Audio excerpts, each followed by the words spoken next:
একটা প্রশ্ন ঘুরপাক খাচ্ছে। সেটা হলো মীরা ওর বাবা মাকে নিয়ে কেন এসেছিল? কি এমন দরকার ছিল যে রাত করে থানায় আসতে হবে? আর মীরার হাতে কিসের কাগজ ছিল? জানি না আবার কোন সমস্যায় পড়েছে কিনা। রিক্সা কোথায় থামাবো? রিকশাওয়ালার কথা শুনে সাজ্জাদের ভাবনা চেত পড়ল। মীরার ব্যাপারে ভাবতে ভাবতে কখন অন্য একটা জগতে চলে গিয়েছিল সেটা সে নিজেও জানে না। সামনে সামিয়াদের বাসা দেখা যাচ্ছিল। সেই বাসাটা দেখিয়ে বলল, ওই যে বিল্ডিংটা দেখছেন, সেখানে গিয়ে রিক্সা থামিয়ে দিন, তাই হবে। রিকশা চালক রিকশা নিয়ে এসে সামিয়ার বাসার সামনে থামালো। সাজ্জাদ রিকশা থেকে নেমে ভাড়াটা দিয়ে বাসার ভেতর প্রবেশ করলো। কলিং বেল বাজাতেই বাসার একজন কাজের লোক এসে দরজা খুলে দিল। ঘড়িতে প্রায় 10টা বেজে গেছে। এত রাতে সাজ্জাদকে বাসার দরজার কাছে দেখে কাজের লোকটা বলল, কি ব্যাপার, এত দেরি হলো কেন? এখন প্রায় 10টা বাজে। এতক্ষণ কই ছিলেন? আপনাকে উত্তর দেওয়ার মতো সময় আমার হাতে নেই। তাড়াতাড়ি করে রুমে যেতে হবে, না হলে সমস্যা হয়ে যাবে। সাজ্জাদ তাড়াহুড়ো করে বাসার ভেতরে প্রবেশ করে দরজা লাগিয়ে দিয়ে বলল। সাজ্জাদ নিজের রুমে গিয়ে দরজা লাগিয়ে দিয়ে হাঁপ ছেড়ে বসলো। এত তাড়াহুড়ো করার কারণটা হলো সে চায় না নিজেকে সামিয়ার চোখের সামনে নিয়ে যেতে। নিজেকে যতটা আড়াল করা সম্ভব সে ততটা আড়াল হয়ে থাকবে। অন্যদিকে কাজের লোকটা সাজ্জাদের এরকম ব্যবহার দেখে কিছুটা অবাক হয়ে গেল। সাজ্জাদ এরকম ব্যবহার আগে কখনো করেনি। আজকে কি এমন হলো যে সে এমন করলো? ফ্রেশ হয়ে বিছানায় শুয়ে শুয়ে আছে সাজ্জাদ।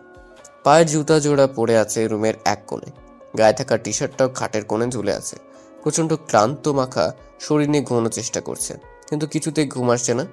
অন্য কেউ হলে এতক্ষণে ঘুমের দেশে হারিয়ে যেত, কিন্তু তার সময় সেটা হচ্ছে না। ক্লান্তি যখন বাড়ছে, চোখ থেকে ঘুম যেন ততটাই কমে যাচ্ছে। মাথার উপরে ফুল স্পিডে ফ্যান ঘুরছে, কিন্তু তার বাতাস গায়ে লাগছে না। শুয়ে থাকতে থাকতে বিরক্ত হয়ে ব্যালকনিতে গেল। প্রকৃতির বাতাস বইছে অনেকটা ঠান্ডা। গায়ে লাগার কারণে ক্লান্তি দূর হয়ে যাচ্ছে। হঠাৎ করে খাটের উপরে পড়ে থাকা ফোনের রিংটং বাজতে লাগলো। জানান দিচ্ছে কল এসেছে। মুহূর্তের আনন্দটাকে শেষ করে দিল ফোনটা। একরাশ বিরক্তি নিয়ে রুমে প্রবেশ করে মোবাইলটা হাতে নিল। স্ক্রিনের উপরে ম্যানেজার লেখা ভেসে উঠছে। বুঝতে বাকি থাকলো না ম্যানেজার সাহেব কল করেছে। কলটা রিসিভ করে সালাম দিল। ম্যানেজার সাহেব সালামের উত্তর নিয়ে বলল, হ্যাঁ ভাই, কোথায় আছেন? এই তো বাসায় আছি। কেন? ও, আজকে মারুফকে কোর্টে নিয়ে যাওয়া হয়েছিল। মারুফ সহ ওর সাথে যারা এই কর্মকাণ্ডে যুক্ত ছিল তাদের সকলকে ফাঁসির আদেশ দিয়েছে। পরশু ওদের ফাঁসি হবে। পরশু দিয়েছে কেন? আজকে কিংবা কালকে দিতে পারলো না? বললেই তো আর হবে না, কালকে সারাদিন মারুফকে রিমান্ডে রাখবে। ওর কাছে অনেক গোপন খবর আছে, সেগুলো বের করবে, তারপর ফাঁসি দিবে। ও আচ্ছা, ঠিক আছে, বাকি কথা কালকে অফিসে হবে। ম্যানেজার আচ্ছা বলে কলটা কেটে দিলেন। শরীর থেকে ক্লান্তি অনেকটা দূর হয়ে গেছে। এখন একটু ভালো লাগছে। মোবাইলটা খাটের পাশে ছোট টেবিলে রেখে বিছানায় শুয়ে পড়ল। শরীরটা ভালো লাগায় একটু একটু করে ঘুম আসছে। এভাবে কখন ঘুমিয়ে পড়লো তার কোনো কিছুই সাজ্জাদ টের পায়নি। রাত 12টার দিকে সিএনজি এসে মীরাদের বাসার সামনে থামলো। থানা থেকে মীরাদের বাসায় আসতে অনেক সময় লাগে, কারণ তাদের বাসার আশেপাশে তেমন ভালো থানা নেই। যেগুলো আছে সেগুলোতে ভালোভাবে কোনো কাজ করে না। সিএনজি থেকে মীরার বাবা নামলেন আর মীরা এবং মীরার আম্মুকে নিয়ে বাসার ভেতরে যেতে বললেন। তারা বাসার ভেতরে চলে যাওয়ার পর মীরার বাবা ভাড়া বুঝিয়ে দিয়ে তিনিও বাসায় প্রবেশ করলেন। ড্রয়িং রুমে বসে কিছুটা ক্লান্তির সাথে রাগী গলায় মীরাকে ডাকতে লাগলেন মীরার বাবা। মীরা, এই মীরা, কোথায় তুই? তাড়াতাড়ি আমার সামনে আয়। সিএনজি থেকে নেমে বাসার ভেতর প্রবেশ করেই সে নিজের রুমের ভেতর চলে গেছে। ভয় রুম থেকে বের হতে চাইছে না, তবুও নিজের মনের ভেতর কিছুটা সাহস নিয়ে নিজের বাবার সামনে দাঁড়িয়ে কাঁপা কাঁপা গলায় বলল, হ্যাঁ হ্যাঁ হ্যাঁ, বলো কি কি বলবে? মীরার বাবা হাত দিয়ে একটা রুম দেখিয়ে দিলেন।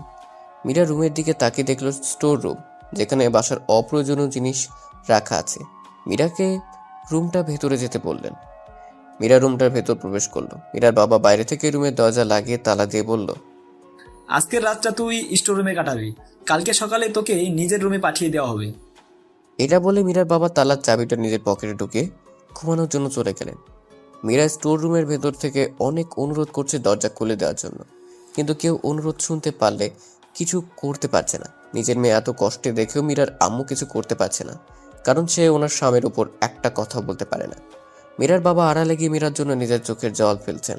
এদিকে সকালে নাস্তার টেবিলে সামিয়া বসে নাস্তা করছে। আজ 3 দিন ধরে সাজ্জাদকে দেখতে পাচ্ছে না। কখন বাসা আসে যায় কেউ জানতে পারে না, এমনকি ওর জন্য রেখে যাওয়া খাবারগুলোও খায় না। আচ্ছা আম্মু, সাজ্জাদের কি কোনো খোঁজ আছে? কয়েকদিন ধরে দেখছি না। নূরজাহান বেগম টেবিলে বসে সামিয়ার সাথে নাস্তা করছিলেন। নিজের মেয়ের মুখে সাজ্জাদের কথা শুনে কিছুটা অবাক হয়ে বললেন, তুই ওর বিষয়ে জেনে কি করবি? তুই নিজেই তো ওকে বাসা থেকে তাড়িয়ে দিয়েছিস। হ্যাঁ, কিন্তু আজকে হঠাৎ করে ওর কথা মনে হলো, তাই তোমাকে জিজ্ঞেস করলাম আর কি। ওর কথা চিন্তা করা বাদ দে, নিজের কথা চিন্তা কর। যে তোর ক্ষতি করতে চেয়েছে তার কথা চিন্তা করছিস কেন? ক্ষতি বলছো কেন? ও আমাকে মেরে ফেলতে চেয়েছিল। যেটা জানিস না সেটা নিয়ে কথা বলিস না। তুই কি করে জেনেছিস যে সাজ্জাদ তোকে মেরে ফেলতে চেয়েছিল? কখনো আসল সত্য না জেনে এইসব কথা বলবি না। ও সব সত্য জেনেই এই কথা বলছি। তুই কিছুই জানিস না, যা জানা সব আমরা জানি। কে তোর ক্ষতি করতে চেয়েছিল সব কিছু আমরা জানি, তাই তোর মাথা ঘামানোর লাগবে না। আর সাজ্জাদকে দোষী করেছিস, এটা ঠিক করিসনি। আমি সব সত্য জেনেই এই কথা বলছি। হ্যাঁ, তোমরা এখন সাজ্জাদের পক্ষ নিয়ে কথা বলো। সাজ্জাদই তোমাদের আসল সন্তান, আমাকে তো পথ থেকে তুলে নিয়ে এসেছো। এটা বলে সামিয়া খাবার টেবিল থেকে উঠে নিজের রুমে চলে গেল। সামিয়া আজকাল ভার্সিটি যাচ্ছে না, ঠিক করেছে আর পড়াশোনা করবে না। যেটুকু করেছে তাতেই নাকি তার হয়ে যাবে। বিছানায় শুয়ে শুয়ে সাজ্জাদের কথা চিন্তা করছে সামিয়া। আজকে তার সাজ্জাদের কথা খুব মনে পড়ছে। সেটা কিসের জন্য তাও জানে না। সাজ্জাদের চিন্তা মাথা থেকে সরানো তার জন্য কষ্টদায়ক হয়ে যাচ্ছে। সামিয়ার ঘুম থেকে ওঠার আগেই সাজ্জাদ বাসা থেকে চলে যায়। রাতে সামিয়া যখন ঘুমিয়ে যায় তখনই সে বাসায় ফিরে আসে। এভাবে কেটে যায় কয়েক সপ্তাহ। শহীদুল ইসলাম ছাড়া আর কেউ সাজ্জাদের দেখা পায় না।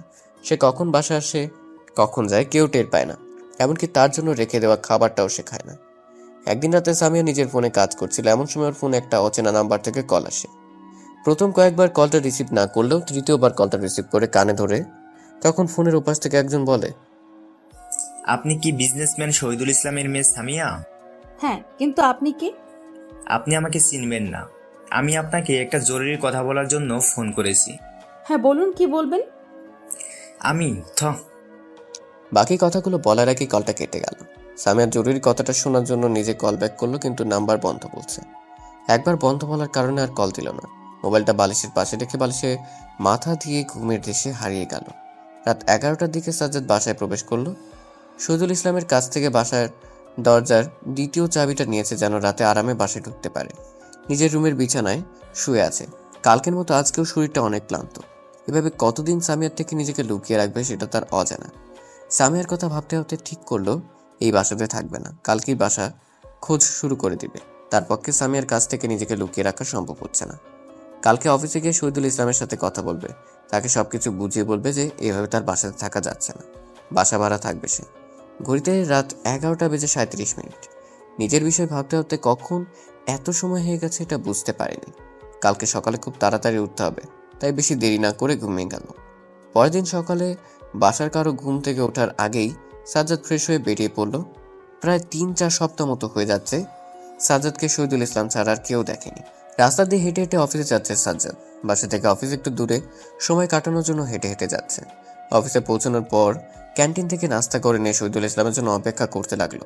সকাল 10টার দিকে শহীদুল ইসলামের অফিসে প্রবেশ করে নিজের কেবিনে গেলেন। সাজ্জাদ তখন নিজের ডেস্কে বসে কাজ করছিল।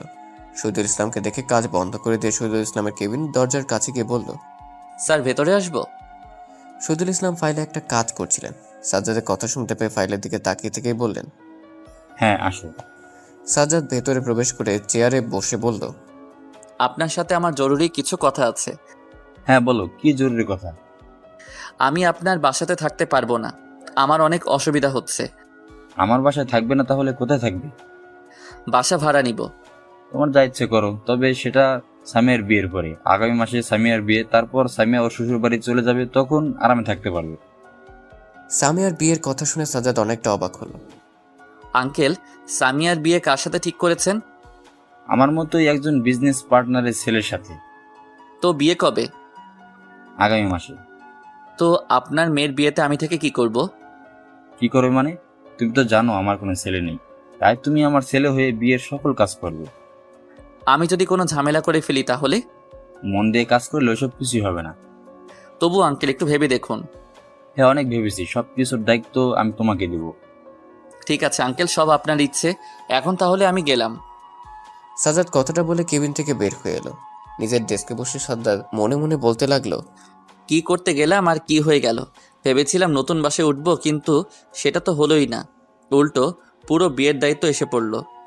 সাজ্জাদ এইসব ভাবছিল এমন সময় অফিসের ম্যানেজার এসে বললেন, কি ব্যাপার সাজ্জাদ সাহেব, কাজ বাদ দিয়ে বসে আছেন কেন? আর বলবেন না, গিয়েছিলাম স্যারের সাথে কথা বলতে, যেই বাসা চেঞ্জ করবো, কিন্তু সেটা তো হলোই না। উল্টো পুরো বিয়ের দায়িত্ব এসে পড়লো। আরে বিয়ে পর্যন্ত কষ্ট করে থাকেন, বিয়ের পর সব ঠিক হয়ে যাবে।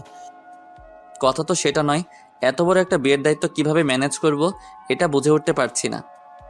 সমস্যা নেই, আমিও থাকবো আপনার সাথে, দুজনে একসাথে কাজ করব। অনেক বড় একটা সাহায্য করলেন। ম্যানেজার মুচকে একটা হাসি দিয়ে চলে গেল। প্রতিদিন এভাবে অফিসে যাওয়া আসা করতে করতে সামিয়ার বিয়ের দিন খুব কাছে চলে এলো। বিয়ের দিন সকালে বিয়ের সকল আয়োজন ম্যানেজার সাহেব এবং সাজ্জাদ করেছে। বিয়ের আয়োজন অনেক বড় হওয়ায় সাজ্জাদের পক্ষে একা সম্ভব হয়নি, তাই ম্যানেজারকে সঙ্গে নিয়েছে। প্রায় 4 দিন ধরে বিয়ের আয়োজন চলছে। এতদিনে সামিয়ার সাথে মাত্র 2বার দেখা হয়েছে, সেটাও ভুল করে। একদিন রাতে সাজ্জাদ নিজের রুমে যাচ্ছিল, তখন দেখা হয়েছিল।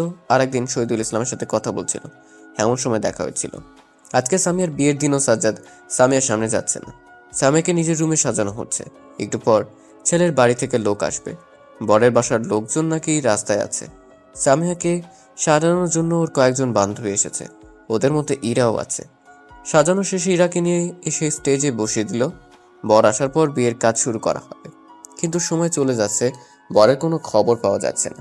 30 মিনিটের জায়গায় 1 ঘন্টা হয়ে গেল, কিন্তু তাদের কোনো খবর পাওয়া যাচ্ছে না। এভাবে অপেক্ষা করতে করতে শহীদুল ইসলাম বিরক্ত হয়ে ছেলের বাবাকে কল দিলেন, কিন্তু উনি কেউ কল রিসিভ করলো না। পরে ছেলের চাচার কাছে কল দিলে উনি রিসিভ করেন। কল রিসিভ করা দেখে শহীদুল ইসলাম ছেলের চাচাকে বলেন, ভাই কি হয়েছে, আপনারা কোথায়? আপনাদের অপেক্ষায় কখন থেকে বসে আছি, কিন্তু আপনাদের দেখা পাচ্ছি না। ছেলের চাচা কোনো কথা বলছে না। ফোনের ভিতর চাপা কান্নার আওয়াজ ভেসে আসছে। হালকা কান্নার শব্দ শহীদুল ইসলামের কানে এসে লাগলো। তখন শহীদুল ইসলাম কিছুটা ঘাবড়ে গিয়ে বললেন, কি হয়েছে, আপনি কান্না করছেন কেন? কোনো সমস্যা হয়েছে কি? ফোনের ওপাশ থেকে ছেলের চাচা কান্না করতে করতে বললেন, আমার ভাতিজা আর আপনাদের ওখানে যেতে পারবে না, সে আর এই দুনিয়াতে নেই। ওনার কথা শুনে শহীদুল ইসলামের হাত পা কাঁপতে লাগলো। তিনি নিজের কানকে বিশ্বাস করতে পারছেন না যে ওনার মেয়ের হবু স্বামী আর বেঁচে নেই। কি থেকে কি হলো? ও তো কিছুক্ষণ আগেও আমার সাথে কথা বলছিল। হ্যাঁ, আপনার সাথে কথা বলে ওরা রওনা দিয়েছিল, কিন্তু রাস্তায় একটা ব্রিজ থেকে গাড়িটা পানির ভেতর পড়ে যায়, সেখানে ওরা সবাই মারা যায়। শহীদুল ইসলাম কি বলবেন সেটা ভেবে পাচ্ছে না। ওনার হাতে থাকা ফোনটা মাটিতে পড়ে গেল। ওনার এরকম ব্যবহার দেখে সবাই জিজ্ঞেস করছে কি হয়েছে, কিন্তু উনি কোনো কথা না বলে বিয়ে বাড়ি থেকে বের হয়ে গেলেন। ওনার পিছু পিছু সাজ্জাদ এবং ম্যানেজার গেল। শহীদুল ইসলাম বাসার ছাদের এক কোণে গিয়ে দাঁড়িয়ে পড়লেন। এখন কি করবে সেসবের কিছু তার মাথায় কাজ করছে না। সবকিছু কেমন এলোমেলো হয়ে যাচ্ছে তার। ওনার পেছনে ম্যানেজার সাহেব এবং সাজ্জাদ দাঁড়িয়ে ছিলেন। শহীদুল ইসলাম এভাবে চলে আসলো কেন সেটা জানার জন্য বলল, স্যার কি হয়েছে, আপনি এভাবে চলে এলেন কেন? হঠাৎ কারোর কণ্ঠ শুনে শহীদুল ইসলাম পেছনে তাকায়। ম্যানেজার এবং সাজ্জাদকে দেখতে পেয়ে নিজেকে কিছুটা সামলে নেয়, তারপর বলল, অনেক বড় একটা সমস্যা হয়ে গেছে, আমার মেয়ের জীবনটা পুরোপুরি শেষ হয়ে গেল। এটা বলে শহীদুল ইসলাম কান্না করতে শুরু করলেন। ম্যানেজার সাহেব ওনাকে নিয়ে ছাদের দোলনায় বসালো, তারপর জিজ্ঞেস করলো, কি হয়েছে সেটা খুলে বলুন। ছেলের বাসা থেকে আর কেউ আসবে না। তাদের বাড়ি থেকে আসার সময় ছেলের গাড়ি ব্রিজ থেকে পড়ে গিয়েছে, যার ফলে গাড়িতে থাকা সবাই মারা গিয়েছে। ওদের ভেতরে বড় ছিল। এখন আপনি বলুন, এত কিছু জানার পর কেউ কি আমার মেয়েকে বিয়ে করবে? সবাই তো ওকে অশুভ ভাববে। শহীদুল ইসলাম কথাগুলো বলে আবার কান্নায় ভেঙে পড়লেন। ওনার কথা শোনার পর থেকে ম্যানেজার সাহেব কিছু একটা ভাবছে। হঠাৎ করে ভাবা বন্ধ করে দিয়ে শহীদুল ইসলামকে বললেন, স্যার আমার একটা কথা ছিল, সেটা যদি শুনতেন তাহলে আপনার মেয়ের জন্য ভালোই হতো। শহীদুল ইসলাম নিজেকে কিছুটা শান্ত করে বললেন, হ্যাঁ বলুন, কি বলবেন? আপনি চাইলে সাজ্জাদের সাথে আপনার মেয়ের বিয়ে দিতে পারেন। আমার মতে এটা করলে সবচেয়ে ভালো হবে। ম্যানেজারের কথা শুনে শহীদুল ইসলাম সাজ্জাদের দিকে তাকালো। সাজ্জাদ কি বলবে সেটা ভেবে পাচ্ছে না। একে তো সামিয়া সাজ্জাদকে দেখতে পারে না, অপরদিকে সাজ্জাদ শহীদুল ইসলামের কোনো কথা ফেলতে পারবে না। দুই বিপদের মাঝে সাজ্জাদ আটকে গিয়েছে। কি করবে বা কি বলবে তার কিছুই বুঝে উঠতে পারছে না। সাজ্জাদ গভীর চিন্তায় মগ্ন হয়ে আছে, কি করবে সেটা বুঝছে না। সাজ্জাদ, তুমি কি রাজি? হঠাৎ করে শহীদুল ইসলামের কথা শুনে সাজ্জাদ হুঁশ ফিরল।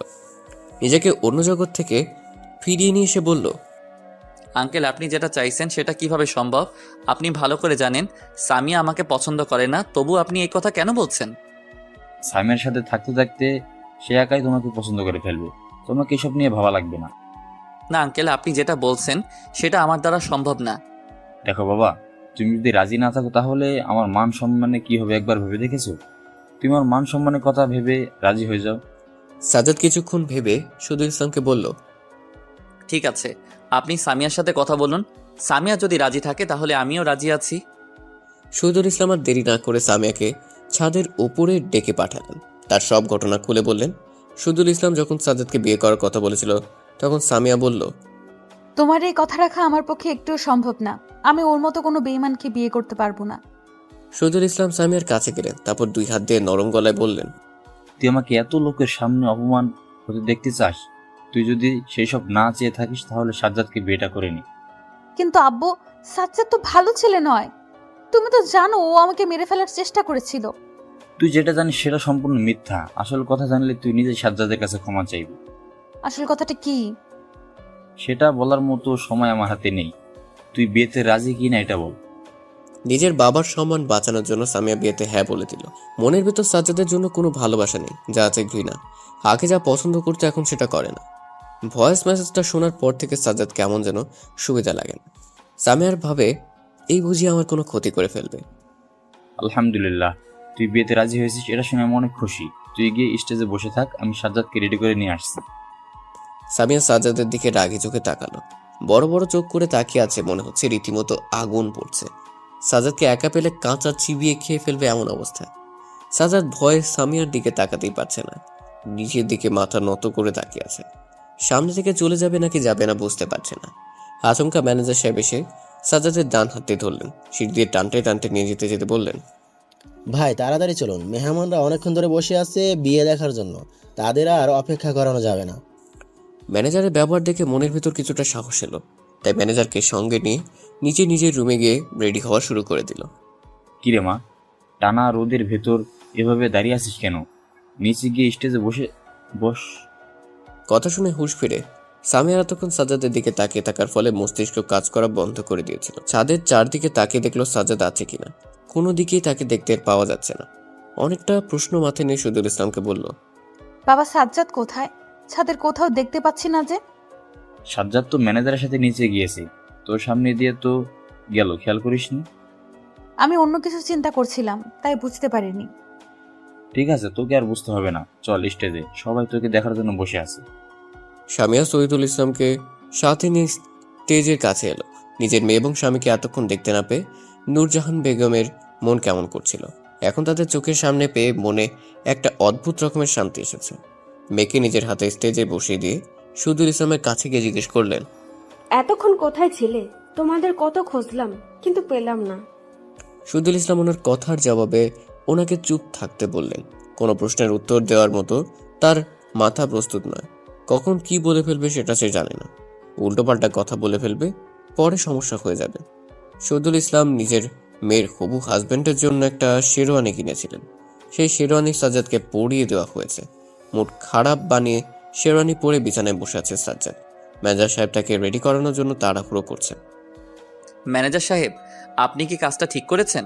এইসব বিয়ের ভেতর আমাকে ফেলে দিলেন কেন? ম্যানেজার সাহেব সাজ্জাদের জুতা নিয়ে দাঁড়িয়েছিল। জুতো জোড়া সাজ্জাদের পায়ের সামনে রেখে কিছুটা নম্র গলায় বলল, খারাপ কি করেছি? আপনার লাইফ সেট করে দিলাম, এখন সারা জীবন বসে বসে খেয়ে যাবেন। স্যারের একমাত্র মেয়ে, তার সকল সম্পদের মালিক হবেন আর ওনার হাজবেন্ড হবেন। আপনারা দুজন সারা জীবন আরামে কাটাবেন। এইরকম লাইফ সবাই চায়। আপনার ভাগ্যে ভালো, তাই আপনি পেয়ে গিয়েছেন। আমাকে সবার সাথে তুলনা করবেন না। আমার যদি সম্পদের দরকার হতো তাহলে সামিয়াকে বিয়ে করা কেন? ওকে আমি লন্ডন শহরে ফেলে দিয়ে আসতাম, দেশে নিয়ে আসতাম না। সামিয়া দেশে না এলে তার বাবার সকল সম্পদ আমি তো নিতাম, কিন্তু সেটা আমি করিনি। এই পৃথিবীতে 2 দিন বেঁচে থাকবো, তারপর চলে যাব অন্ধকার কবরে। সেখানে পাপের শাস্তি ভোগ করতে হবে। আর আমি যদি এইরকম একটা কাজ করি, তার শাস্তি কি হবে এটা কি আপনি জানেন? অন্যের হক মেনে আমার কি লাভ হবে? আল্লাহ খুশি হয়ে যেটা দিয়েছেন সেটাতেই আলহামদুলিল্লাহ। আমার এর বেশি কিছু লাগবে না। সত্যি আমি আপনাকে বেছে নিয়ে ভুল করিনি। আপনি খুব সৎ একজন মানুষ। আপনার মাঝে কোনো লোভ বলে কোনো বিষয় নেই, আবার অহংকারও করেন না। লোভ, অহংকার এইসব করে লাভ কি? যেদিন মারা যাব সেদিন আমার এইসব কাজে আসবে না। তাই অহংকার কিংবা লোভ না করা ভালো। ম্যানেজার সাহেব মুচকে একটা হাসি দিয়ে হাতে থাকা ঘড়ির দিকে তাকালেন। বিয়ে পড়ানোর সময় হয়ে গিয়েছে। এদিকে বর রেডি হয়নি, জুতো পরা বাদ আছে। সময় খুব কম, তাই তাড়াতাড়ি রেডি হওয়ার জন্য বলল, সময় খুব কম, একটু তাড়াতাড়ি জুতো পরুন, কাজী সাহেব বোধহয় এসেই গেছেন। সাজ্জাদ জুতোর সাথে নিজের ড্রেসটাকে ঠিকঠাক করিয়ে নিয়ে ম্যানেজারকে বলল। চলুন, আমি রেডি। ম্যানেজার সাহেব দেরি না করে সাজ্জাদকে নিয়ে স্টেজে এসে উপস্থিত হলেন। ছবিতে থাকা বরের ছবির জায়গায় অন্য একটা ছেলেকে দেখতে পেয়ে বিয়েতে উপস্থিত থাকা লোকজন নিজেদের ভেতর বলা শুরু করলো। এর মাঝে কারো একটা কথা সাজ্জাদের কানে এসে বাঁধল। নিশ্চয়ই মেয়েটার কোনো দোষ আছে, না হলে ওই ছেলেকে বাদ দিয়ে এই ছেলেকে বিয়ে করছে কেন? নিশ্চয়ই ছেলে পক্ষ বিয়েটা বাতিল করে দিয়েছে, তাই এই ছেলেটার সাথে বিয়ে দিচ্ছে। কথাটা সাজ্জাদ ছাড়া আর কেউ শুনতে পায়নি। এত লোকের মাঝেও বুঝতে পারছে না কথাটা কে বলল। ওদিকে কাজী সাহেবের বিয়ে পড়ানো শুরু করে দিয়েছে। লোকজন নিজেদের মাঝে কথা বলা বন্ধ করে দিয়ে বিয়ে দেখায় ব্যস্ত হয়ে পড়েছে। প্রথমে কাজী সাহেব ছেলেকে 3 বার কবুল বলতে বললেন। তখন সাজ্জাদের মুখ দিয়ে কথা বের হচ্ছিল না। শহীদুল ইসলামের কথা চিন্তা করে কবুল বলে দিল। পরে কাজী গিয়ে মেয়েকে কবুল বলতে বললেন। সামিয়া সহজে বলতে চাইল না। সাজ্জাদের দিকে অপলক রাগী দৃষ্টিতে তাকিয়েছিল। অনেকক্ষণ তাকিয়ে থাকার পর রাগে রাগে কবুল বলে উঠল। বিয়েটা সম্পূর্ণ হয়ে গেল। ক্যামেরাম্যান বিয়ের ছবি তুলতে ব্যস্ত। সবাই ছবি তোলার জন্য বিভিন্ন স্টাইলে দাঁড়িয়ে আছে। সাজ্জাদ এবং সামিয়ার মাঝে অনেকটা দূরত্ব বজায় আছে। একটা মানুষ আরামে দাঁড়াতে পারবে তাদের মাঝে। দুজনে কেউ কারো দিকে তাকাচ্ছে না, এমন ভান করে আছে যেন কেউ কাউকে চিনে না। শহীদুল ইসলাম নিজের পকেট থেকে একটা আংটি বের করে সাজ্জাদের হাতে দিয়ে বললেন, এটা সামিয়াকে পরিয়ে দাও। সাজ্জাদ আশেপাশে একবার তাকালো। বিয়েতে আসা সকল মেহমান চলে গেছে। হাতে গোনে 7-8 জন লোক এবং ক্যামেরাম্যান আছে। সাজ্জাদ আংটি পরানোর জন্য সামিয়ার হাতটি ধরেছে। তখন সামিয়া নিজের হাত ছাড়িয়ে নিয়ে ঠাস করে সাজ্জাদের গালে একটা থাপ্পড় মেরে বলল, তোর সাহস হয় কি করে আমাকে স্পর্শ করার? কোন অধিকারে তুই আমাকে স্পর্শ করতে এসেছিস? ওখানে উপস্থিত থাকা সবাই অবাক হয়ে গেছে। নিজের স্বামীকে সবার সামনে অপমান করবে এটা কেউ আশা করেনি। 7-8 জন মেহমান যারা উপস্থিত ছিলেন তারাও ইতিমধ্যে নিজেদের মধ্যে বলাবলি শুরু করে দিয়েছে। আমি বলেছিলাম না মেয়েটার দোষ আছে? নিজের স্বামীকে সবার সামনে কেউ এভাবে অপমান করে? আড়াল করলে সেটা ভিন্ন বিষয়, কিন্তু দেখলে না সবার সামনে কিভাবে ছেলেটাকে অপমান করলো? ছেলেটার জীবন পুরো শেষ করে দিবে মেয়েটা। লোকজনের এমন মন্তব্য শুনে সামিয়া আরো কিছুটা রেগে গিয়ে সাজ্জাদকে বলতে লাগলো, দেখেছিস, আজ তোর জন্য সবাই আমাকে খারাপ বলছে, তার সাথে এটাও বলছে আমি নাকি তোর জীবন শেষ করে দেব। আরে তারা তো জানে না যে তুই আমার লাইফ শেষ করে দেওয়ার জন্য আমাকে বিয়ে করেছিস। সামিয়া, নিজের স্বামীর সাথে কেউ এভাবে কথা বলে? তুই জানিস না স্বামীর পায়ের নিচে স্ত্রীর বেহেশত? তুই যদি সেই স্বামীকে আঘাত করিস তাহলে কি হবে ভাবতে পারছিস? আমি সব জানি, তোমরা আমাকে জোর করে ওর সাথে বিয়ে দিয়েছো। আমি ওকে স্বামী হিসেবে মানি না আর মানবো না। কথাটা বলে সামিয়া চিৎকার করে কান্না করতে লাগলো। বিয়ে বাড়িতে বেশি লোক না থাকায় বেশি কেউ দৃশ্যটা দেখতে পায়নি। সাজ্জাদের হাতে থাকা আংটি শহীদুল ইসলামের হাতের ভেতর গুজে দিয়ে বলল, আংটিটা আপনার মেয়েকে পরিয়ে দিন। আর আপনার মেয়ে যদি আমার সাথে থাকতে না চায় তাহলে আমার কোনো সমস্যা হবে না। তবে আজকের পর থেকে সে শুধু অবহেলা পাবে। যা ভালো লাগা বা ভালোবাসা ছিল সব আজকে শেষ হয়ে গিয়েছে। ম্যানেজার সাহেব, আপনার কোনো কাজ না থাকলে আমার সাথে আসুন। হ্যাঁ চলুন। সাজ্জাদ ম্যানেজারকে দিয়ে বাসার বাইরে চলে এলো। বাসার সামনে রাস্তায় টানা রোদের ভেতর দাঁড়িয়ে থেকে ম্যানেজার বলল, এখানে এভাবে দাঁড়িয়ে থাকবেন নাকি? না, আপনি গাড়ি নিয়ে আসুন, একটা জায়গায় যেতে হবে। কোথায় যাবেন? সেটা আমার সাথে গেলেই দেখতে পারবেন। আচ্ছা, আপনি এখানে দাঁড়িয়ে থাকুন, আমি গাড়ি নিয়ে আসছি। ম্যানেজার গাড়ি নিয়ে আসার পর সাজ্জাদ গাড়ি ড্রাইভিং সিটে বসে ড্রাইভ করতে লাগলো। কোথায় যে যাবে এটা তার নিজেও অজানা। সামিয়ার এইরকম কাজে শহীদুল ইসলাম প্রচণ্ড রেগে আছেন। এতটা রেগে আছেন যদি পৃথিবী উল্টে ফেলা যেত উনি সেটাই করতেন। নিজের রাগকে আটকাতে না পেরে রাগান্বিত হয়ে বললেন, তুই সাজ্জাদের সাথে ওইরকম কেন করলি? ছেলেটা তোর কি ক্ষতি করেছে? কি হয়েছিল সেটা জানার পরেও তুমি বারবার জিজ্ঞেস করছো কেন? আমি কি জানি, তুই সেটা বল দেখি। সাজ্জাদ যে আমাকে মেরে ফেলতে চেয়েছিল সেটা তুমি জানো না? শহীদুল ইসলাম সামিয়ার গালে একটা থাপ্পড় দিয়ে বললেন, যে সত্য জানিস না সেটা নিয়ে কথা বলবি না। সাজ্জাদ যদি তোর ক্ষতি করতে চাইতো তাহলে তোকে লন্ডনে চিকিৎসা করে দেশে নিয়ে আসতো না, তোর জীবন বাঁচানোর জন্য নিজে বিপদে পড়তো না। আর তুই সেই ছেলেকে এভাবে অপমান করলি। আমি তোমার কথা বিশ্বাস করি না। আমি জানি তোমরা ওর টানে অন্ধ হয়ে গিয়েছো, ফলে সাজ্জাদ যা বলছে সেটাই বিশ্বাস করে নিচ্ছ। তোকে মিথ্যা বলে আমাদের কি লাভ হবে? তবুও তোর বিশ্বাস না হলে নিজে খোঁজ নিয়ে দেখতে পারিস। হ্যাঁ, আমি সেটাই করব। নিজে খোঁজ নিয়ে দেখব কার কথা সত্য। সামিয়া কথাটা বলে নিজের রুমে চলে গেল। কার কথা সত্য সেটা বের করেই ধরবে। ফোনটা খাটের পাশে টেবিলের উপর পড়েছিল। সামিয়া ফোনটা হাতে নিয়ে ইরাকে কল করতে যাবে এমন সময় অচেনা একটা নাম্বার থেকে কল এলো। মাথা ঠিকমতো কাজ করছে না, কলটা কেটে দিয়ে রিসিভ হয়ে গেল। তাই বাধ্য হয়ে ফোনটা কানে ধরলো। এবারও সে একটা লোক আগের প্রশ্ন করে উঠল। হ্যালো, আপনি কি বিজনেসম্যান শহীদুল ইসলামের মেয়ে সামিয়া বলতেছেন? হ্যাঁ, আমি সামিয়া। কিন্তু আপনি কে? আর কয়েকদিন পর পর কল দিয়ে পরিচয় জিজ্ঞেস করে কেটে দেন কেন? সমস্যার কারণে এমন হয়েছিল। আমি থানা থেকে ইদ্রিস বলছিলাম। আপনাকে যে ছেলেটা কিডন্যাপ করেছিল, মারব বুদায় ওর নাম। সে আমাদের কিছু গোপন খবর জানিয়েছে, সেগুলো আপনাকে জানানো খুব জরুরি, তাই আপনাকে কল করেছি। হ্যাঁ বলুন, কি বলবেন বলেন।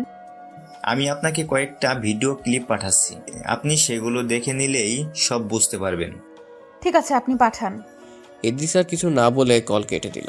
2 মিনিট পর সামিয়ার ফোনে একটা মেইল এলো। ইনবক্সে গিয়ে মেইল ওপেন করে দেখলো কয়েকটা ভিডিও আছে। ওর ভিতর একটা ভিডিও প্লে করলো। মারুফকে চেয়ারের সাথে বেঁধে রাখা হয়েছে। সে কি কি ভুলভাল কাজ করেছে সেসব কিছু বলছে। মারুফের পাশে একজন পুলিশ বসে থেকে প্রশ্ন করছিল। হঠাৎ করে পুলিশটা বলে উঠল, কয়েকদিন আগে সাজ্জাদকে মারধর করলো কেন, সেটাও আবার থানার ভেতরে? মারুফ প্রথমে এই প্রশ্নের উত্তর দিতে চায়নি। লাঠির আঘাত পেয়ে সব বলা শুরু করলো। সাজ্জাদ আমাদের দেখা করতে এসে মারধর করেছিল, যার জন্য আমার অনেক রাগ উঠে গেছিল। তাই আমি আমার একজন বড় ভাইয়ের সাহায্য একজনকে খুঁজে বের করেছিলাম, যার ভয়েসটা পুরো সাজ্জাদের মতো। তাকে দিয়ে আমরা এমন একটা ভয়েস বানিয়েছিলাম যেন শহীদুল ইসলামের বাসার সবাই ওকে অবিশ্বাস করে, কিন্তু সামিয়া ছাড়া আর কেউ ভয়েসটা বিশ্বাস করেনি। এখন সামিয়া অবিশ্বাস করেছিল দেখে সাজ্জাদ এসে আমাকে মারধর করেছিল। তোদের এই অপরাধে সাজ্জাদের কোনো হাত আছে? না, সাজ্জাদ পুরো নির্দোষ। আমরা শুধু ভয়েসটার সাহায্যে ওকে সামিয়ার কাছে দোষী বানিয়েছি, এ পর্যন্তই। এই ভিডিওটা এই পর্যন্ত। দ্বিতীয় ভিডিওটা প্লে করে দেখলো, সেখানে তেমন কোনো কিছু পাওয়া গেল না। ওইসব ভিডিওতে শুধু এসব বলা আছে কেন কিডন্যাপ করেছিল এইসব। সামিয়া সব বিষয়ে জানে, তাই সেসব ভিডিও দেখলো না। সাজ্জাদ যে নির্দোষ সেটা সামিয়া বিশ্বাস করতে পারছে না, তাই আবার ভিডিওটা দেখলো। না, সে একই কথা বলছে। লজ্জায় অনুশোচনায় সামিয়ার হাত থেকে ফোনটা পড়ে গেল। কারো কথা বিশ্বাস না করে এতদিন সাজ্জাদকে অবহেলা করে গিয়েছে, আবার আজকে মেহমানদের সামনে অপমান করলো। নিজেকে কেমন যেন অপরাধী মনে হচ্ছে। সাজ্জাদের সাথে বিশাল বড় অন্যায় করে ফেলেছে। সাজ্জাদের কাছে ক্ষমা চাইবে সে। রুম থেকে বের হয়ে শহীদুল ইসলামের কাছে গিয়ে কান্না করতে করতে বলল, আবু সাজ্জাদ কোথায়? তুমি আমার সাজ্জাদকে আমার কাছে ফিরিয়ে এনে দাও। তোমরা ঠিক বলেছ, সাজ্জাদ ওইসব কোনো কাজ করেনি। তোমরা ঠিক ছিলে, আমি ভুল ছিলাম। এখন সেই ভুলটা বুঝতে পারছি। এখন আমার সাজ্জাদকে দরকার। প্লিজ তুমি সাজ্জাদকে ফিরিয়ে এনে দাও। মেয়ের এমন অবস্থা দেখে শহীদুল ইসলাম বুঝতে বাকি থাকলো না যে তার মেয়ে সবকিছু প্রমাণ পেয়ে গিয়েছে। এখন নিজের ভুল বুঝতে পেরে সাজ্জাদকে নিজের কাছে ফিরে চাইছে। তবে সাজ্জাদ কোথায় গিয়েছে এটা তার জানার বাইরে। সামিয়া অনবরত কান্না করে চলেছে। শহীদুল ইসলাম নিজের মেয়ের কান্না থামানোর জন্য বললেন, কান্না করে কি হবে? সাজ্জাদ কোথায় গিয়েছে এটা তো আমি জানি না। আমাকে বলে কোনো লাভ হবে না। ওর নাম্বারে কল কর, তারপর দেখি কি হয়। সামিয়া রুমে ফিরে এলো নিজের ফোনটা নেওয়ার জন্য। ফোন হাতে নিয়ে কল লিস্টে গিয়ে সাজ্জাদের নাম্বারে কল দিল। রিং হচ্ছে কিন্তু কল রিসিভ করছে না। এভাবে কয়েকবার দেওয়ার পর ফোন বন্ধ বলা শুরু করলো। সামিয়ার চিন্তা আরও বেড়ে গেল। অতিরিক্ত চিন্তায় মাথায় ফোনটা মেঝেতে ফেলে দিয়ে আবার শহীদুল ইসলামের কাছে গেল। তারপর কান্না করতে করতে বলল, আমি ওর নাম্বারে কল করেছিলাম, কয়েকবার রিং হলো, তবে ও রিসিভ করেনি। এখন নাম্বার বন্ধ বলছে। একমাত্র মেয়ের কষ্ট যেন দেখতে পাচ্ছে না শহীদুল ইসলাম। কি বলে সান্ত্বনা দিবে সেটাও ভেবে পাচ্ছে না। হঠাৎ করে মনে পড়ল ম্যানেজার সাহেব তার সাথে গিয়েছে, ওনাকে কল করলে সব জানতে পারা যাবে সাজ্জাদ কোথায় আছে। তুই চিন্তা করিস না, সাজ্জাদের সাথে ম্যানেজার গিয়েছে। আমি ওনাকে কল দিয়ে জিজ্ঞেস করছি তারা কোথায় আছে এবং বাসায় আসতে বলছি। তুই একটু অপেক্ষা কর। শহীদুল ইসলাম পকেট থেকে ফোনটা বের করে ম্যানেজারকে কল দিলেন। রিং হচ্ছে কিন্তু কল রিসিভ করছে না। এভাবে দিতে লাগলেন। ঠিক করলেন যতক্ষণ কল রিসিভ না করবে ততক্ষণ দিয়েই যাবে। সাজ্জাদ গাড়ি ড্রাইভ করতে করতে শহরের বাইরে চলে এসেছে। ম্যানেজার বারবার জিজ্ঞেস করছে কোথায় নিয়ে যাচ্ছেন, কিন্তু সাজ্জাদ তার কথার কোনো উত্তর দিচ্ছে না। একটা গ্রামের পাশ দিয়ে গাড়ি চালিয়ে নিয়ে যাচ্ছে সাজ্জাদ। দুপুর হয়ে যাওয়ার ওর অনেক ক্ষুধা পেয়ে গিয়েছে, কিন্তু সে মানিব্যাগটা বাসায় ফেলে এসেছে। রাস্তা দিয়ে যেতে যেতে একটা হোটেল পড়লো। গাড়িটা নিয়ে গিয়ে হোটেলের সামনে থামালো সাজ্জাদ। তারপর ম্যানেজারকে বলল, আপনার কাছে কি টাকা আছে? হ্যাঁ আছে, কি করবেন? অনেক ক্ষুধা পেয়েছে। সকালে তেমন কিছু খাইনি, আবার দুপুরে ঝামেলার কারণে আরও খাওয়া হয়নি। এখন খাবার খাবো, তবে মানিব্যাগ বাসায় রেখে এসেছি। তাই আপনাকে বলছি টাকা থাকলে দেন, পরে দিয়ে দিব। আরে ভাই এভাবে বলছেন কেন? চলুন ভেতরে যাই। আপনাদের ঝামেলার পরে আমিও কিছু খাইনি, আমারও অনেক ক্ষুধা লেগেছে। চলুন দুজনে একসাথে খাওয়া দাওয়া করে আসি। ঠিক আছে চলুন। কথাটা বলে সাজ্জাদ ম্যানেজারকে নিয়ে হোটেলের ভেতর প্রবেশ করলো। প্রথমে ওয়াশরুমে গিয়ে ফ্রেশ হয়ে নিল। একটা টেবিলে বসে খাবার খেয়ে সাজ্জাদ বাইরে গাড়ির কাছে চলে এলো এবং ম্যানেজার সাহেব বিল পে করতে চলে গেলেন। সাজ্জাদ গাড়ির সামনে দাঁড়িয়ে পকেট থেকে ফোনটা বের করে যাওয়ার পাওয়ার বাটনে চাপ দিল, কিন্তু ফোন স্ক্রিন জ্বলে উঠল না। বোঝা গেল ফোনের চার্জ শেষ, তাই বেশি ঘাটাঘাটি না করে ফোনটা আবার পকেটে রেখে দিল। ম্যানেজার সাহেব বিল পে করার জন্য টাকা বের করতে গিয়ে টাকার সাথে মোবাইলটাও বের করে ফেললেন। খাবারের টাকাগুলো দিয়ে মোবাইল চেক করে দেখলেন শহীদুল ইসলামের 23টা মিস কল। এতবার কল দেখে ম্যানেজার কল ব্যাক করলেন। রিং হওয়ার সাথে সাথে শহীদুল ইসলাম কলটা রিসিভ করে কিছুটা চিন্তিত কণ্ঠে বললেন, হ্যালো ম্যানেজার সাহেব, আপনারা কোথায় আছেন? তাড়াতাড়ি বাসায় আসেন, খুব বড় সমস্যা হয়ে যাচ্ছে। কি হয়েছে সেটা ফোনেই বলুন। ফোনে বলা সম্ভব না, আপনি সাজ্জাদকে নিয়ে বাসায় আসেন, তারপর সব দেখতে পারবেন। ঠিক আছে, আপনি অপেক্ষা করুন, আমি ওনাকে নিয়ে বাসায় আসছি। উনি বাসায় যেতে রাজি হলে হয়। তখন শহীদুল ইসলাম কিছুটা রাগে কণ্ঠ নিয়ে বললেন, আমি এত কিছু জানি না, আপনি যেভাবে পারেন সাজ্জাদকে বাসায় নিয়ে আসুন। ওকে দেখতে না পেয়ে সামিয়ার অবস্থা খারাপ হয়ে যাচ্ছে। জি স্যার, আপনি চিন্তা করবেন না, আমি ওনাকে বাসায় নিয়ে আসছি। এটা বলে ম্যানেজার সাহেব কলটা কেটে দিলেন। সাজ্জাদ গাড়ির কাছে দাঁড়িয়েছিল। ম্যানেজার গিয়ে সোজা ড্রাইভিং সিটে বসে পড়লেন। তারপর সাজ্জাদকে বললেন, ভাই আপনি গাড়িতে বসে পড়ুন, আমাদের খুব তাড়াতাড়ি বাসায় যেতে হবে, বড় একটা সমস্যা হয়ে গেছে। কি হয়েছে? আমি তেমন কিছু জানি না, শহীদুল স্যার আপনাকে নিয়ে বাসায় যেতে বললেন। সেখানে যাওয়ার পর জানতে পারবো আসল ঘটনাটা কি। ঠিক আছে জলদি চলুন, জানি না আবার কি সমস্যা হলো। হ্যাঁ, সামিয়া আমরা কি কেমন পাগলামো শুরু করেছে, শুধু আপনাকেই খুঁজছে। বলেন কি? আচ্ছা চলুন তো দেখে আসি কি হয়েছে। ম্যানেজার সাহেব আর কথা বাড়ালেন না, হাজ্জাজকে নিয়ে রওনা দিলেন। বাসার উদ্দেশ্যে কিছুক্ষণ ভেতর অনেকটা রাস্তা চলে এসেছে। এখান থেকে বাসায় যেতে প্রায় 1.5 ঘন্টার মতো লাগবে। ম্যানেজার চেষ্টা করছে গাড়িটাকে বেশি স্পিডে চালানোর, কিন্তু একটু পরপর জ্যাম আসা সেটি করতে পারছে না। অনেকক্ষণ জার্নি করে সামিয়াদের বাসায় চলে এলো। অল্প সময়ের ভেতরে এত রাস্তা কিভাবে গিয়েছে সেটা কেউ বলতে পারবে না। গাড়িটা পার্কিং করে ম্যানেজার সাহেব এবং সাজ্জাদ বাসার ভেতরে প্রবেশ করলেন। সাজ্জাদ বাসার ভেতরে প্রবেশ করল। এটা সামিয়া দেখতে পেয়ে সাজ্জাদের কাছে দৌড়ে এলো। সাজ্জাদের পা ধরে ক্ষমা চেতে যাবে এমন সময় সাজ্জাদ নিজেকে 2 পা পিছিয়ে নিল, যেন সামিয়া ওর পা স্পর্শ না করতে পারে। সাজ্জাদের এমন কাজে সামিয়া প্রচন্ড অবাক হয়ে গিয়েছে। চোখের কোণে জল নিয়ে এসে জিজ্ঞেস করলো, কি হলো, তোমার পা এভাবে পিছিয়ে নিলে কেন? সাজ্জাদ সামিয়ার প্রশ্নের কোনো উত্তর না দিয়ে নিজের রুমে চলে গেল।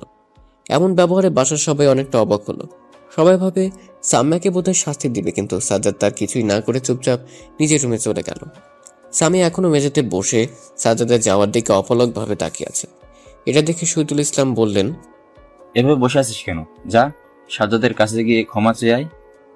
ও কি আমাকে ক্ষমা করবে? পৃথিবীতে এমন কোনো মানুষ নেই যে ক্ষমা করে না, সবাই আগে অথবা পরে ক্ষমা করে। তাই হাল ছাড়লে চলবে না, ক্ষমা না করা পর্যন্ত চাইতেই থাকবি। ঠিক আছে, আমি তাহলে ওর রুমে যাচ্ছি। সামিয়া এটা বলে সাজ্জাদের রুমে প্রবেশ করলো। রুমের মেঝেতে ফুল ছড়িয়ে ছিটিয়ে পড়ে আছে। খাটের দিকে তাকিয়ে দেখলো তার জন্য সাজানো বাসর ঘর সম্পূর্ণ ছিঁড়ে ফেলেছে সাজ্জাদ, একটা অংশও রাখতে বাকি নেই। প্রচন্ড রাগী মাথা নিয়ে বিছানায় বসে আছে সাজ্জাদ। রাগের মাথায় কি থেকে কি করছে সেটা নিজেই বুঝতে পারছেন। দরজার কাছে কারো আসার শব্দ পেয়ে রাগী দৃষ্টিতে সেখানে তাকালো। সামিয়াকে দেখতে পেয়ে রাগটা যেন আরো বেড়ে গেল। চিৎকার করে বলা শুরু করলো, তুই তুই আমার রুমে কি করছিস? আমার রুমে প্রবেশ করার অনুমতি তোকে কে দিয়েছে? আমি তোমার স্ত্রী, তোমার সব কিছুতে ভাগ বসানোর অধিকার আমার আছে। তোর মতো মেয়েকে আমি আমার স্ত্রী হিসেবে মানি না, যা আমার রুম থেকে বের হয়ে যা। তুমি এটা ভুলে যেও না যে এটা আমার বাসা। তুমি আমার বাসায় থেকে আমাকে বের হয়ে যেতে বলো কোন হিসাবে? ও আমি ভুলে গিয়েছিলাম, তাহলে তুই তোর বাসা নিয়ে তুই থাক, আমি এই বাসা ছেড়ে চলে যাচ্ছি। এটা বলে সাজ্জাদ রুম থেকে বের হতে যাবে এমন সময় সামিয়া সাজ্জাদের পা জড়িয়ে ধরে। এত শক্ত করে জড়িয়ে ধরেছে যে সাজ্জাদ চাইলেও ছাড়াতে পারল না। সামিয়া পা শক্ত করে জড়িয়ে ধরে বলছে, আমাকে ক্ষমা করে দাও, জানি না রাগের মাথায় কি বলে ফেলেছি। তোমার এই বাসা ছেড়ে কোথাও যেতে হবে না, তুমি এখানেই থাকবে। আমি রুম থেকে চলে যাব যদি তুমি আমাকে ক্ষমা করে দাও তাহলে। সামিয়ার কথায় সাজ্জাদ কি বলবে সেটা ভেবে পাচ্ছে না। বোবার মতো করে দাঁড়িয়ে আছে। সামিয়া এখনো পা জড়িয়ে ধরে আছে। একটু পর জোর করে সামিয়ার কাছ থেকে নিজের পা ছাড়িয়ে নিয়ে বলল, ঠিক আছে, যা ক্ষমা করলাম, তবে তুই আজকের পর থেকে আমার সামনে আসবি না। তুমি যা বলবে তাই হবে। সামিয়া এটা বলে রুম থেকে বের হয়ে গেল। সাজ্জাদ খাটের উপর বসে মনে মনে বলতে লাগলো, শুধু মুখ দিয়ে বলেছি, মন থেকে ক্ষমা করিনি। এত সহজে তোকে ক্ষমা করব না। তোকে কঠিন শাস্তি দিব, তারপর ক্ষমা করব। তোকে আপন করে নিব কিনা সেটা পরের বিষয়, আগে শোধ তুলে নি। সাজ্জাদ কথাগুলো মনে মনে বলছে এবং রাগে ফুঁসছে।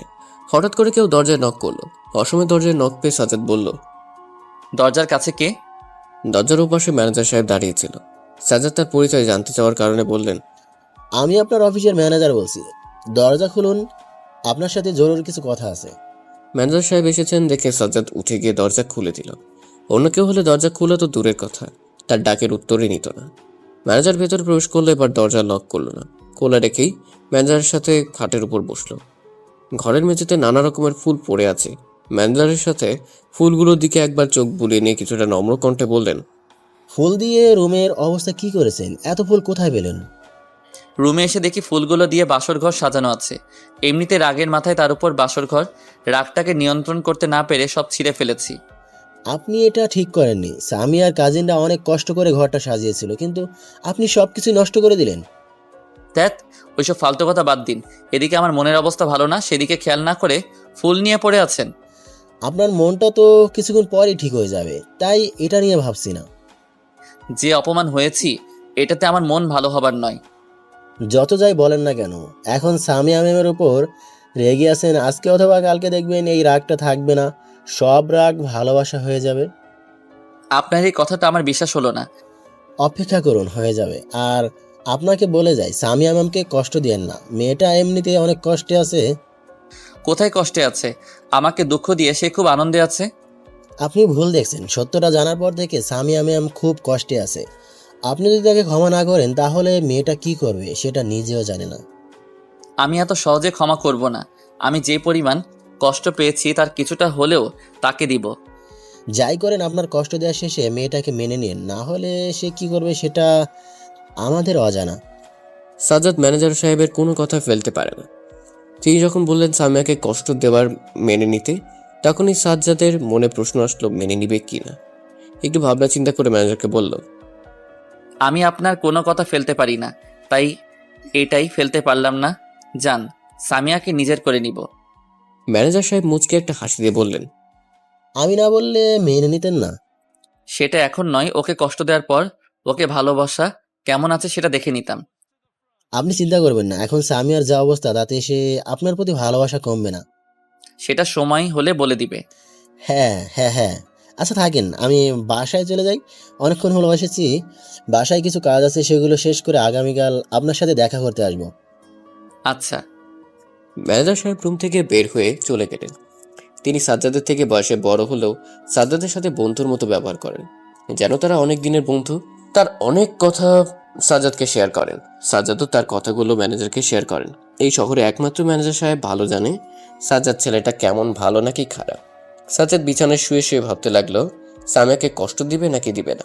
সাজ্জাদের মন বলছে হালকা করে একটু দেওয়া উচিত, যেন ভবিষ্যতে এমন কাজ না করতে পারে। কাউকে কষ্ট দিলে গেলে তার নিজের কথাটা সর্বপ্রথম মনে হবে। রুমের দরজার কাছে কারো পায়ের আওয়াজের শব্দ শুনতে পেয়ে সাজ্জাদ সেদিকে তাকালো।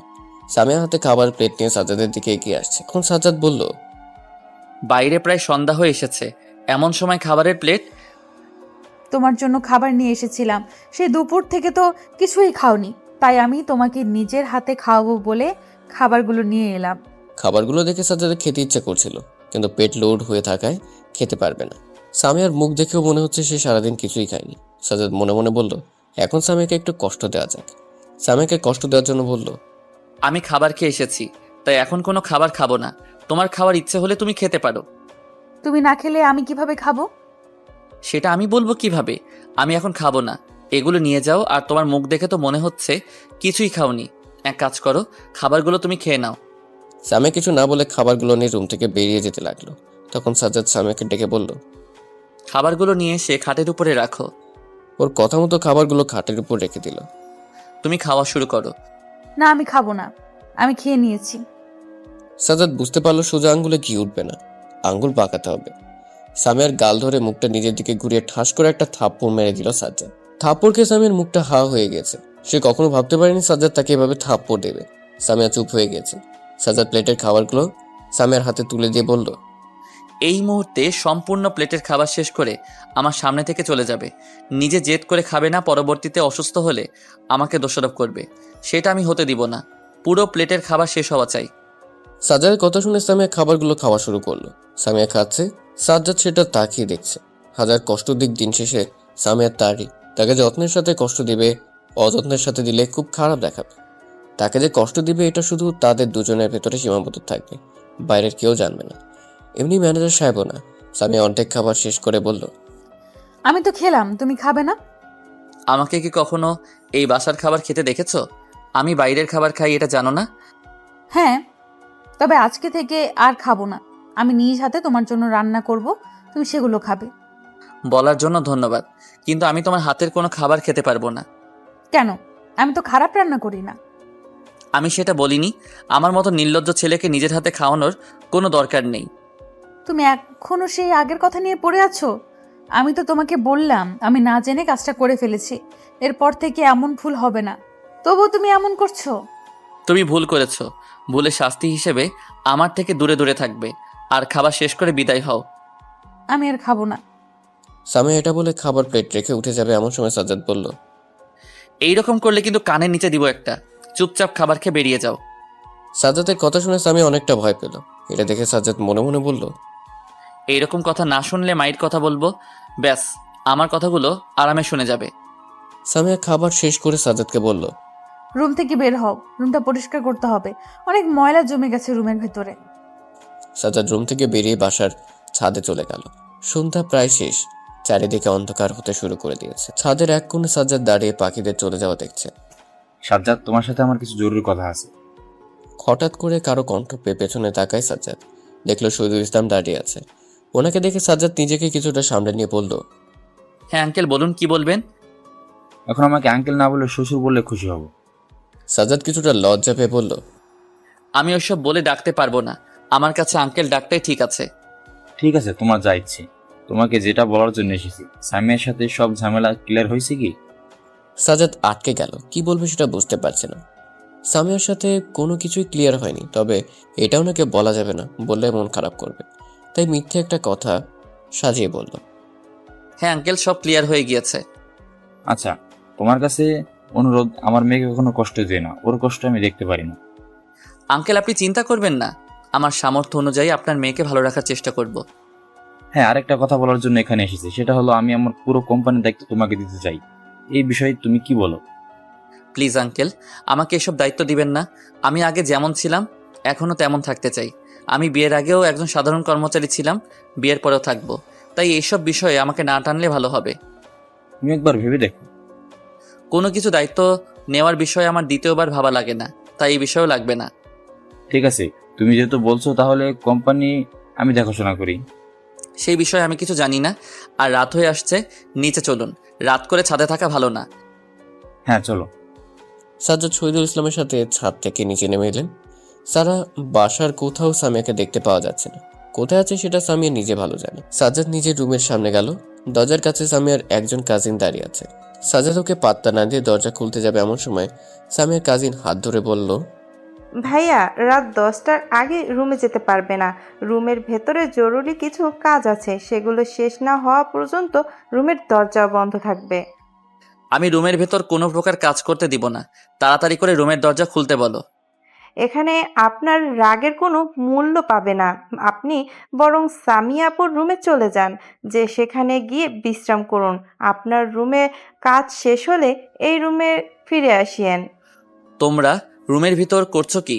সেটা রুমে প্রবেশ করলেই দেখতে পারবেন। এখন সামিয়া আপুর রুমে গিয়ে রেস্ট নিন। সামিয়ার রুমে যাব, সামিয়া কিছু বলবে না? আশ্চর্য, আপু কি বলবে? উনি নিজেই তো আপনাকে ওনার রুমে যেতে বলছে। তোমার আপু আছে কোথায়? আপু এই রুমের ভেতরে আছে, ওনাদের কাজ করছে। এখন আপনি আপনার কাজ করুন। সাজ্জাদ বুঝতে পারলো ওর সাথে কথা বলে লাভ হবে না। রুমের দরজার ভেতর থেকে লাগানো 1000 বার ডাকলেও শুনবে না। তাই ডাকার প্ল্যানিং বাদ দিয়ে সামিয়ার রুমের দিকে অগ্রসর হলো। সামিয়ার রুমের দরজা খোলাই ছিল, তাই ভেতরে প্রবেশ করতে অসুবিধা হলো না। শরীরটা অনেক ক্লান্ত লাগছিল, তাই সাজ্জাদ গিয়ে খাটের উপর শুয়ে পড়ল। খাটে শুয়ে সামনে তাকাতে অনেকটা অবাক হয়ে গেল, কারণ সামনে সামিয়া এবং সাজ্জাদের বিয়ের ছবি বড় করে টানিয়ে রাখা হয়েছে। ছবিটাতে সাজ্জাদ এবং সামিয়া খুব হাসি খুশিভাবে পাশাপাশি দাঁড়িয়ে আছে। ক্যামেরাম্যান ছবিটা কখন তুলেছে সেটা তার অজানা। ছবিটার দিকে কিছুক্ষণ তাকিয়ে থেকে চোখটা অন্যদিকে ফিরিয়ে নিল। অনেকদিন পর সামিয়ার রুমে প্রবেশ করেছে। রুমের ডিজাইন আগের থেকে অনেকটা পরিবর্তন হয়েছে। রুমটা ভালোভাবে দেখে নিয়ে চোখ বন্ধ করে বিশ্রাম নেওয়া শুরু করলো। রাত 11টার দিকে বিছানায় শুয়ে থাকতে থাকতে সাজ্জাদ কখন ঘুমিয়ে গিয়েছিল তা বলতে পারবে না। ঘুম ভাঙলো কারো ডাকার আওয়াজে। চোখ খুলে দেখলো সামির কাজিন রুমে ফিরে যাওয়ার জন্য ডাকছে। রুমের সব কাজ নাকি শেষ হয়েছে। ওর কথা শুনে সাজ্জাদ আর দেরি না করে নিজের রুমের কাছে এলো। দরজা খুলে ভেতরে প্রবেশ করে অবাক হয়ে গেল। সামিয়া খাটের উপর ঘোমটা দিয়ে বসে আছে। নতুন ফুল দিয়ে বাসর ঘর সাজানো হয়েছে। পুরো রুম পরিষ্কার, কোথাও চিড়ে ফেলা ফুলগুলো নেই। সাজ্জাদ হেঁটে হেঁটে খাটের কাছে গেল। সাজ্জাদের আসার শব্দ পেয়ে সামিয়া খাট থেকে নেমে ওর পায়ে সালাম করলো। সালাম করা শেষে সাজ্জাদ বলল, রুমের ভেতর এসব কাজ কে করেছে? আমরা করেছি।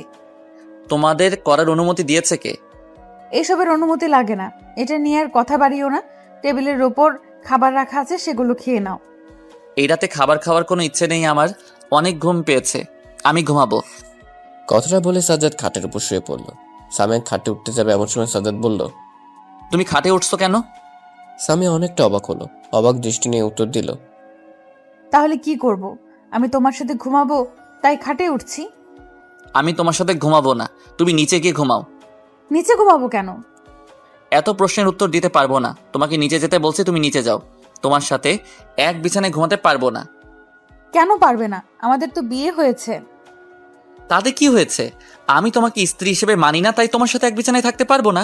এখন এটা নিয়ে বেশি কথা না বলে নিচে গিয়ে ঘুমাও। কথাগুলো অনেক রাগের সাথে বলছিল। সামিয়া এবং রাগ দেখে ভয়ে একটা কাঁথা এবং বালিশ নেমে যেতে শুয়ে পড়ল। ঘুম আসছে না। কোনোদিন এভাবে ঘুমায়নি, জীবনে প্রথম এভাবে ঘুমোচ্ছে। সামিয়ার এমন অবস্থা দেখে সাজ্জাদ মনে মনে হাসছে। কষ্ট কাকে বলে এটা বুঝিয়ে দিয়েই সামিয়াকে অপন করে নেবে। ততদিন একটু কষ্টে থাক। একটু কষ্ট পেলে অন্য কাউকে কষ্ট দেওয়ার আগে নিজের কথা ভাববে। সামিয়ার দিকে একবার তাকালো সাজ্জাদ।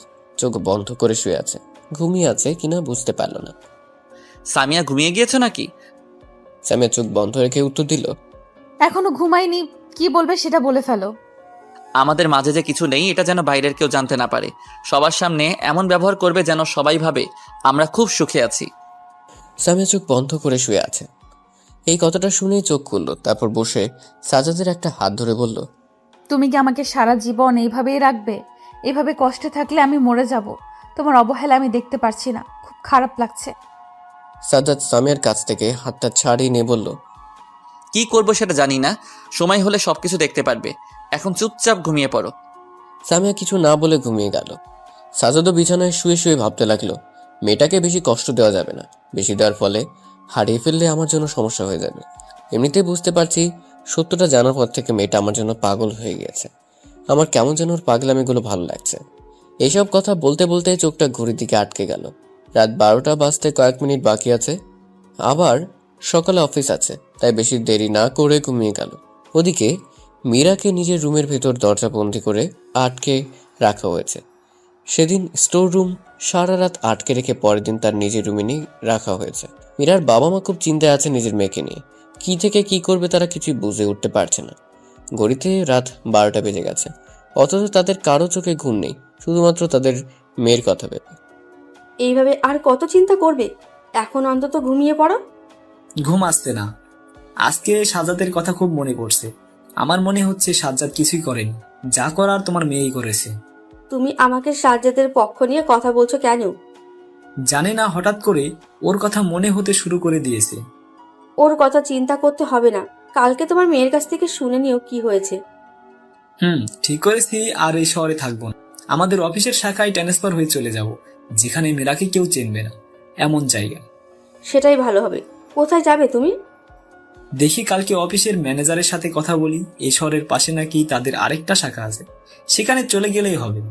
ও আচ্ছা, কথা বলে দেখো কি হয়। মেয়েটার ইজ্জত বাঁচাতে সবকিছু করতে হবে। তারপর তারা কেউ আর কোনো কথা না বলে ঘুমিয়ে পড়ার জন্য প্রস্তুতি নিলেন। মীরার আম্মু ঘুমিয়ে গিয়েছে, কিন্তু মীরার আব্বুর ঘুম আসছে না, তাই বিছানা থেকে নামলেন। চাবিটা দিয়ে মীরার রুমের তালা খুলে ভেতর প্রবেশ করলেন। মীরা বিছানায় শুয়েছিল। নিজের বাবাকে রুমে প্রবেশ করতে দেখে বলল, তুমি আমার রুমে কি মনে করে বাবা? তোর সাথে জরুরি কিছু কথা বলতে এসেছি। একটু দাঁড়াও। এটা বলে মীরা একটা কাগজ ওর বাবার হাতে দিয়ে বলল, তোমার সকল প্রশ্নের উত্তর এই কাগজে আছে। তুমি মন দিয়ে কাগজটা পড়ে দেখো, আর পারলে আমাকে ক্ষমা করে দিও। মীরার আব্বু আর কিছু না বলে কাগজটা নিয়ে মীরার রুম থেকে বের হয়ে এলেন। এবার দরজার লক বা তালা কিছুই লাগালেন না, সম্পূর্ণ দরজা খোলা রেখে দিয়ে তার পড়ার টেবিলে চলে গেলেন। তার একটা পড়ার টেবিল আছে, সেখানে তিনি নানা রকমের গল্পের বই পড়ে থাকেন। টেবিলে চেয়ারে বসে চিঠিটা খুলে পড়া শুরু করলেন। চিঠিতে লেখা ছিল, প্রিয় বাবা, আমি তোমার মেয়ে মীরা। আমি জানি তুমি আমাকে খুব খারাপ ভেবে দেখেছো, কিন্তু বিশ্বাস করো, আমি যদি আগে জানতাম আকাশ বিবাহিত, তাহলে কখনো ওর সাথে রিলেশনে যেতাম না। এখন একটা ভুল করে ফেলেছি, এটা নিয়ে আর কিছু বলার নেই। যদি পারো এটা নিয়ে আমাকে ক্ষমা করে দিও। আমি আরো একটা ভুল কাজ করেছি, যেটাতে হাজার চাইলেও ক্ষমা পাওয়া যাবে না, সেটা আমি নিশ্চিত। এই কথাটা হলো সাজ্জাদকে নিয়ে। সেদিন সাজ্জাদ আমার কোনো ক্ষতি করতে আসেনি, উল্টে আমি ওর ওপর অপবাদ লাগিয়ে দিয়েছি, কারণ সে আমাকে এবং আকাশকে একসাথে দেখে ফেলেছিল এবং তোমাকে ওর বিষয়ে বলতে চেয়েছিল। তাই আমি নিজেকে বাঁচাতে ওর সাথে এমন জঘন্য কাজটা করেছিলাম। এই কথাটা আমি সরাসরি বলতে পারছিলাম না, আমার অনেক ভয় কাজ করছিল, তাই চিঠিতে লিখে বললাম। এত কিছু জানার পর যদি আমাকে ক্ষমা করতে পারো তাহলে করে দিও। আর আমি আরেকটা কথা তোমাকে বলতে চাই, সেটা হলো আমি এই শহরে থাকবো না, আমাকে দূরে কোথাও নিয়ে চলো। এখানে থাকলে এই ভয়ঙ্কর অতীত আমার পিছু ছাড়বে না, তাই তোমাকে অনুরোধ করছি, আমাকে এখান থেকে নিয়ে চলো। ইতি, তোমার সম্মান নষ্টকারী মেয়ে মীরা। চিঠিটা পড়ে মীরার আব্বুর চোখ দিয়ে পানি পড়তে লাগলো। তার মেয়ের কথা ভেবে নয়, সাজ্জাদের কথা ভেবে, যে অকারণে ছেলেটাকে বাসা থেকে বের করে দিয়েছে। সে জানে না সাজ্জাদ কোথায় কি অবস্থায় আছে। নিজের চোখের জলটা মুছে নিয়ে মনকে শক্ত করে বলল, এই শহর ছেড়ে দেব, নতুন জায়গায় গিয়ে নতুন করে জীবন শুরু করব। কালকে সকালে অফিসে গিয়ে ট্রান্সফারের কথা বলবো, কালকে বা পরশুর মধ্যে ট্রান্সফার করার জন্য অনুরোধ করব। এখন অনেক রাত হয়ে গিয়েছে, ঘুমিয়ে পড়তে হবে, না হলে সকালে উঠতে পারবো না। এইসব বলে মীরার আব্বু নিজের রুমে গিয়ে ঘুমিয়ে পড়লেন। পরের দিন সকালে মীরার আব্বু ঘুম থেকে উঠে সকালের কাজগুলো শেষ করে অফিসে চলে গেলেন। অফিসে গিয়ে সোজা ম্যানেজারের কেবিনে গিয়ে হাজির হলেন। এই অফিসের কোনো বস নেই, তাই সকল কাজ ম্যানেজারকেই করতে হয়। ম্যানেজার সাহেব নিজের কেবিনে বসে কাজ করছিলেন। মীরার আব্বু সরাসরি গিয়ে ম্যানেজারকে বললেন, আপনার সাথে জরুরি কিছু কথা আছে। ম্যানেজার সাহেব নিজের কাজ বন্ধ করে দিয়ে বললেন, হ্যাঁ চলুন। আসলে আমি ট্রান্সফার চাই, পাশের শহর কিংবা দূরে কোথাও। এই কথা শুনে ম্যানেজার কিছুটা অবাক হয়ে বললেন, হঠাৎ করে এই কথা বলছেন কেন? আমার ফ্যামিলিতে কিছু সমস্যা হয়েছে, তাই বলছি। 1-2 দিনের ভিতর আমার ট্রান্সফারের ব্যবস্থা করে দিন। আপনি বললেই হবে না, কমপক্ষে 7 দিন লাগবে। প্লিজ, আপনি যত তাড়াতাড়ি পারেন চেষ্টা করুন, আমার ট্রান্সফারের খুব দরকার। আপনি চিন্তা করবেন না, আমি চেষ্টা করব যত তাড়াতাড়ি সম্ভব আপনাকে ট্রান্সফার করে দেওয়ার জন্য। ধন্যবাদ, একটু চেষ্টা করবেন কেমন? জি। মীরার আব্বু কেবিন থেকে বের হয়ে এসে নিজের কাজ করা শুরু করে দিলেন। তিনি নিশ্চিত থাকলেন যে খুব শীঘ্রই তিনি এই শহর ছেড়ে চলে যেতে পারবে। এদিকে সকালে হঠাৎ করে কিছু একটার স্পর্শে সাজ্জাদের ঘুমটা ভেঙে গেল। চোখ খুলে সামনে তাকিয়ে দেখলেও সামিয়া তার হাতের কাছে বসে হাত নাড়াচাড়া করছে। সামিয়াকে এমনটা করতে দেখে সাজ্জাদ বলল, কি ব্যাপার, তুমি আমার হাতের কাছে কি করছো? সাজ্জাদ ভেবেছিল ওর কথা শুনে সামিয়া কিছুটা ভয় পাবে, কিন্তু না, ওর চিন্তা ভুল প্রমাণিত করে দিয়ে সামিয়া মুচকে একটা হাসি দিয়ে সাজ্জাদের ডান হাতটা শক্ত করে ধরে বলল, তেমন কিছু না, এমনি তোমার হাতটা দেখছিলাম। আমার হাতে সোনা অথবা হীরা লেগে নেই যে দেখতে হবে। তার চাইতেও অনেক দামি কিছু আছে এই হাতে, যেটা বলা যাবে না। তাই? তবু কি আছে সেটা বলো দেখি। বললাম না, বলতে পারবো না। এই বিষয় নিয়ে আর কোনো কথা শুনতে চাই না। ঠিক আছে, আর শুনবে না, এখন আমার সামনে থেকে যাও, আমি অফিসে যাব। তোমার অফিস বন্ধ, আমাদের বিয়ে উপলক্ষে 3-4 দিনের জন্য সবাইকে ছুটি দিয়েছে। তাতে কি হয়েছে, আমি অফিসের সামনে গিয়ে বসে থাকবো। দেখো, এত রাগ দেখানোর দরকার নেই, আমি নাস্তা বানিয়ে নিয়ে আসছি, সেগুলো খেয়ে দুজন ঘুরতে বের হব। আমি যতক্ষণে আসবো ততক্ষণে তুমি ফ্রেশ হয়ে এসো। সামিয়া কথাগুলো বলে রুমের দরজা বাইরে থেকে লাগিয়ে চলে গেল। বাইরে থেকে দরজা লাগিয়ে দিল এই কারণে যে সাজ্জাদ যেন ঘর থেকে বের হতে না পারে। সামিয়া চলে যাওয়ার পর সাজ্জাদ বিছানার উপর শুয়ে থেকে ভাবছে, এখনই যেভাবে অধিকার খাটাচ্ছে, তাহলে তাকে যখন বলবে আমি তোমাকে মেনে নিয়েছি, তখন কি হবে সেটা আল্লাহই ভালো জানে। কথাগুলো ভাবতে ভাবতে ঘড়ির দিকে তাকালো। সকাল 10টার উপরে বাজে। এখন শুয়ে থাকা যাবে না, তাই বিছানা ছেড়ে ওয়াশরুমে চলে গেল ফ্রেশ হতে। ফ্রেশ হওয়া শেষে বের হয়ে দেখে সামিয়া নাস্তা নিয়ে খাটের উপর বসে আছে। সাজ্জাদকে বের হতে দেখে কাছে এসে খাটের উপর নিয়ে বসিয়ে নিজ হাতে খাইয়ে দিতে লাগলো।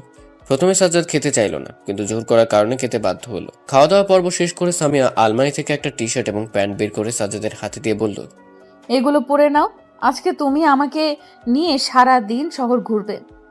আমি তোমাকে নিয়ে ঘুরতে যেতে পারবো না, আমার অনেক কাজ আছে। যা কাজ আছে সেগুলো সব পরে করা যাবে, এখন রেডি হয়ে নাও, না না হলে। হয়েছে, আর বলতে হবে না, আমি বুঝে গেছি তোমার সাথে কেউ কথাই পেরে উঠতে পারবে না। সামিয়া কিছু না বলে মুচকে একটা হাসি দিল। সামিয়া মেয়েটার সাথে কেউ কথায় পেরে উঠতে পারবে না, মাথায় কোনো কিছু আসলে সেটা করেই ছাড়বে। কেন যেন এসব পাগলামিগুলো সাজ্জাদের অনেক ভালো লাগছে। সামিয়ার যত পাগলামি করছে সবকিছু তার ভালো লাগছে, কিন্তু সে প্রকাশ করছে না। সাজ্জাদ আর বেশি দেরি না করে রেডি হওয়া শুরু করলো। তার নিজের রেডি হতে হতে সামিয়া রেডি হয়ে নিয়েছে। কে কি পড়েছে এসব বলে সময় নষ্ট করলাম না, দুজনে একসাথে বাসা থেকে বের হলো। সাজ্জাদ পার্কিং থেকে গাড়ি বের করতে যাবে এমন সময় সামিয়া বলল, গাড়ি নিয়ে আসার দরকার নেই, একটা রিক্সা ডাক দাও, আজকে সারাদিন রিক্সা নিয়ে ঘুরবো। ব্যাস আর কি করার। সামিয়ার কথা মতো একটা রিক্সা ডাকলো সাজ্জাদ। তারপর রিক্সা নিয়ে সারা শহর ঘোরার জন্য রওনা দিল। ওদিকে মীরার আব্বু অফিসে বসে তার কাজ করছিলেন। এমন সময় পিয়ন এসে বলল, ম্যানেজার সাহেব ডাকছে। পিয়নের কথা শুনে তিনি নিজের কাজ বন্ধ করে দিয়ে ম্যানেজারের কেবিনের দরজার কাছে গিয়ে দাঁড়িয়ে বললেন, স্যার আমাকে ডেকেছেন? হ্যাঁ, ভেতরে আসুন। মীরার আব্বু ভেতরে গিয়ে ম্যানেজারের সামনে দাঁড়ালেন।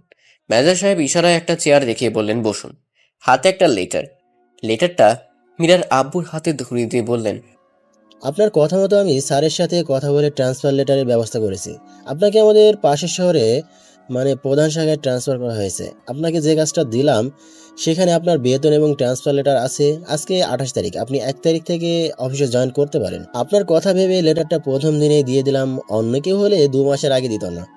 লেটার হাতে পেয়ে মীরার আব্বু ম্যানেজারকে ধন্যবাদ জানালেন।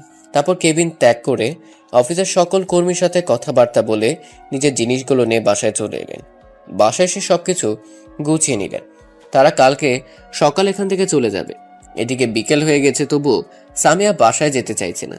দুপুরে খাওয়াটা তারা রেস্টুরেন্ট থেকে করেছে, বেরিয়েছিল সকালে, এখন বিকেল হয়ে গেছে। একটু পর সন্ধ্যা হয়ে যাবে। এখন রাস্তার পাশে নদীর পাড়ে দুজনে দাঁড়িয়ে আছে। সামিয়া সাজ্জাদের পাশে দাঁড়িয়ে আছে।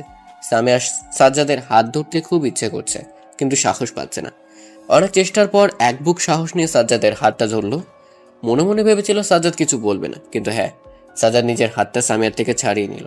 তারপর ওর থেকে কিছুটা দূরে গিয়ে বলল, তোমাকে না বলেছি আমাকে স্পর্শ করতে আসবে না? তোমাকে স্পর্শ করলে কি হবে? তোমার স্পর্শ আমার কাছে অনেক খারাপ লাগে, কেমন যেন একটা বিরক্তিকর ভাব আসে, তাই তোমাকে বলছি আমাকে স্পর্শ করতে আসবে না। কথাটা শুনে সামিয়া কিছুটা কষ্ট পেল। চোখের কোণে কিছুটা জল চলে এলো। নিজের হাত দিয়ে চোখের জলটা মুছে কোনো রকমে বলল, আমি বাসায় যাবো, আমাকে নিয়ে চলো। সাজ্জাদ কথার উত্তর না দিয়ে একটা রিক্সা ডাক দিল। তারপর দুজনে রিক্সায় উঠে বাসাতে ফিরে এলো।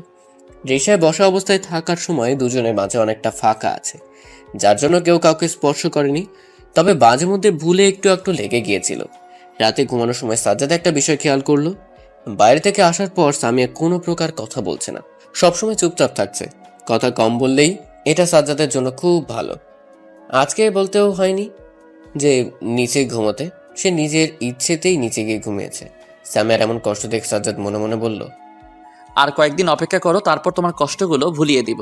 তোমার স্বাস্থ্য অনেকটা শেষ হয়ে এসেছে, আর কয়েকটা দিন, তারপর তোমার জীবনে কষ্ট বলে কোনো শব্দ থাকবে না। এসব বলে সামিয়ার দিকে তাকালো। সামিয়া ঘুমিয়ে আছে। ওর মায়াবীর চেহারার দিকে তাকিয়ে থাকতে থাকতে সাজ্জাদ কখন ঘুমিয়ে পড়েছে। সকালে ঘুম ভাঙলো কানের ভেতর কিছু অনুভব করে। চোখ খুলে দেখলো সামিয়া তার পাশে শুয়ে তাকে জড়িয়ে ধরে আছে। সাজ্জাদ নিজেকে সামিয়ার কাছ থেকে ছাড়িয়ে নিয়ে ফ্রেশ হলো। তারপর বাসার বাইরে ঘুরতে বের হলো। বাসাতে থাকতে আর ভালো লাগছে না। এখন আর অফিস না খোলা পর্যন্ত বাসায় বসে থাকতে হবে। আর বাসায় থাকলে সামিয়াকে বেশি কষ্ট দিতে পারবে না। কেন দিতে পারবে না সেটা গল্পের মাঝে জেনে যাবে। রাস্তার পাশ দিয়ে হেঁটে যাচ্ছিল, এখনো সকালে নাস্তা করা হয়নি। সামনে একটা রেস্টুরেন্ট দেখতে পেয়ে সেখানে গিয়ে সকালে নাস্তা করে নিল। তারপর বাসার দিকে যেতে লাগলো।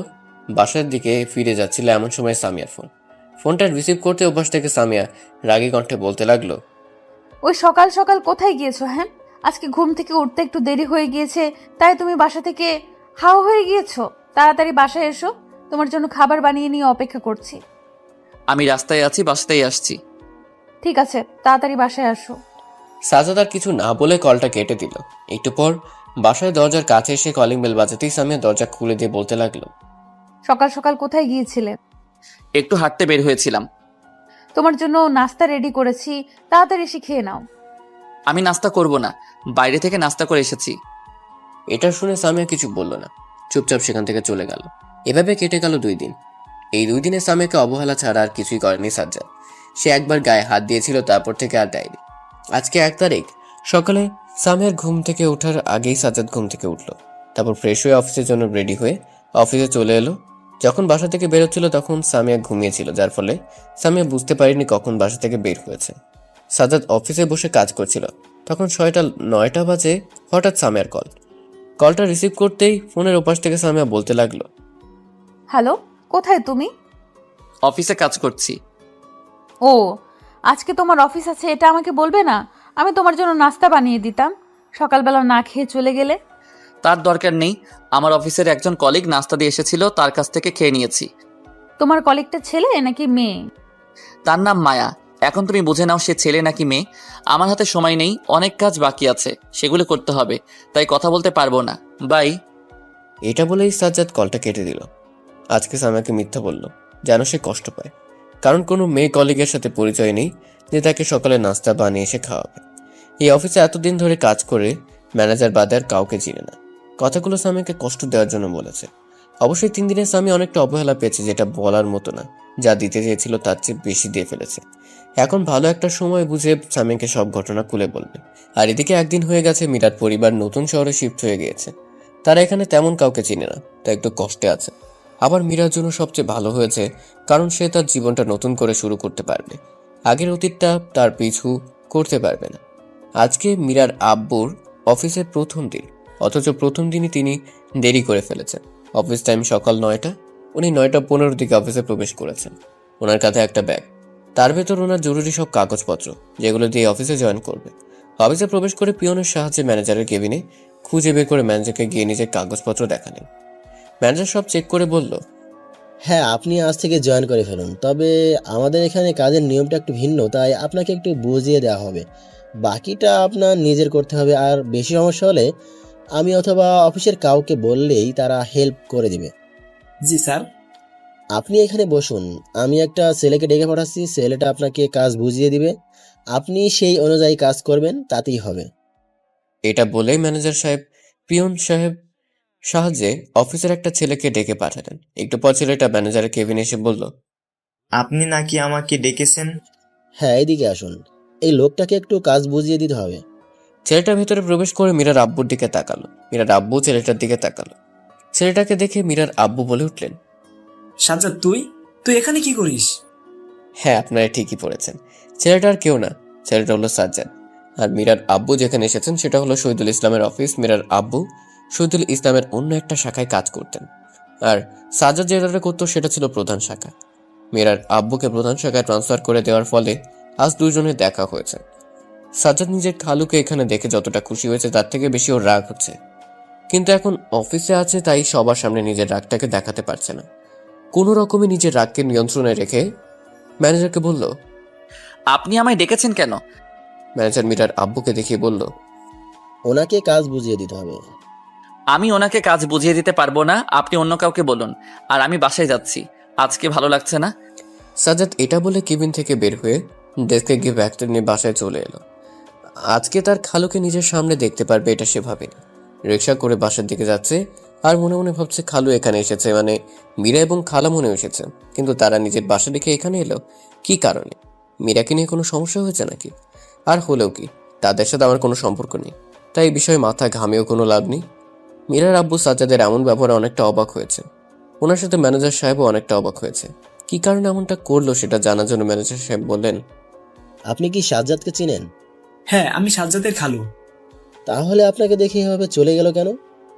আসলে ওর সাথে আমার কিছু সমস্যা হয়েছে, তাই এভাবে চলে গিয়েছে।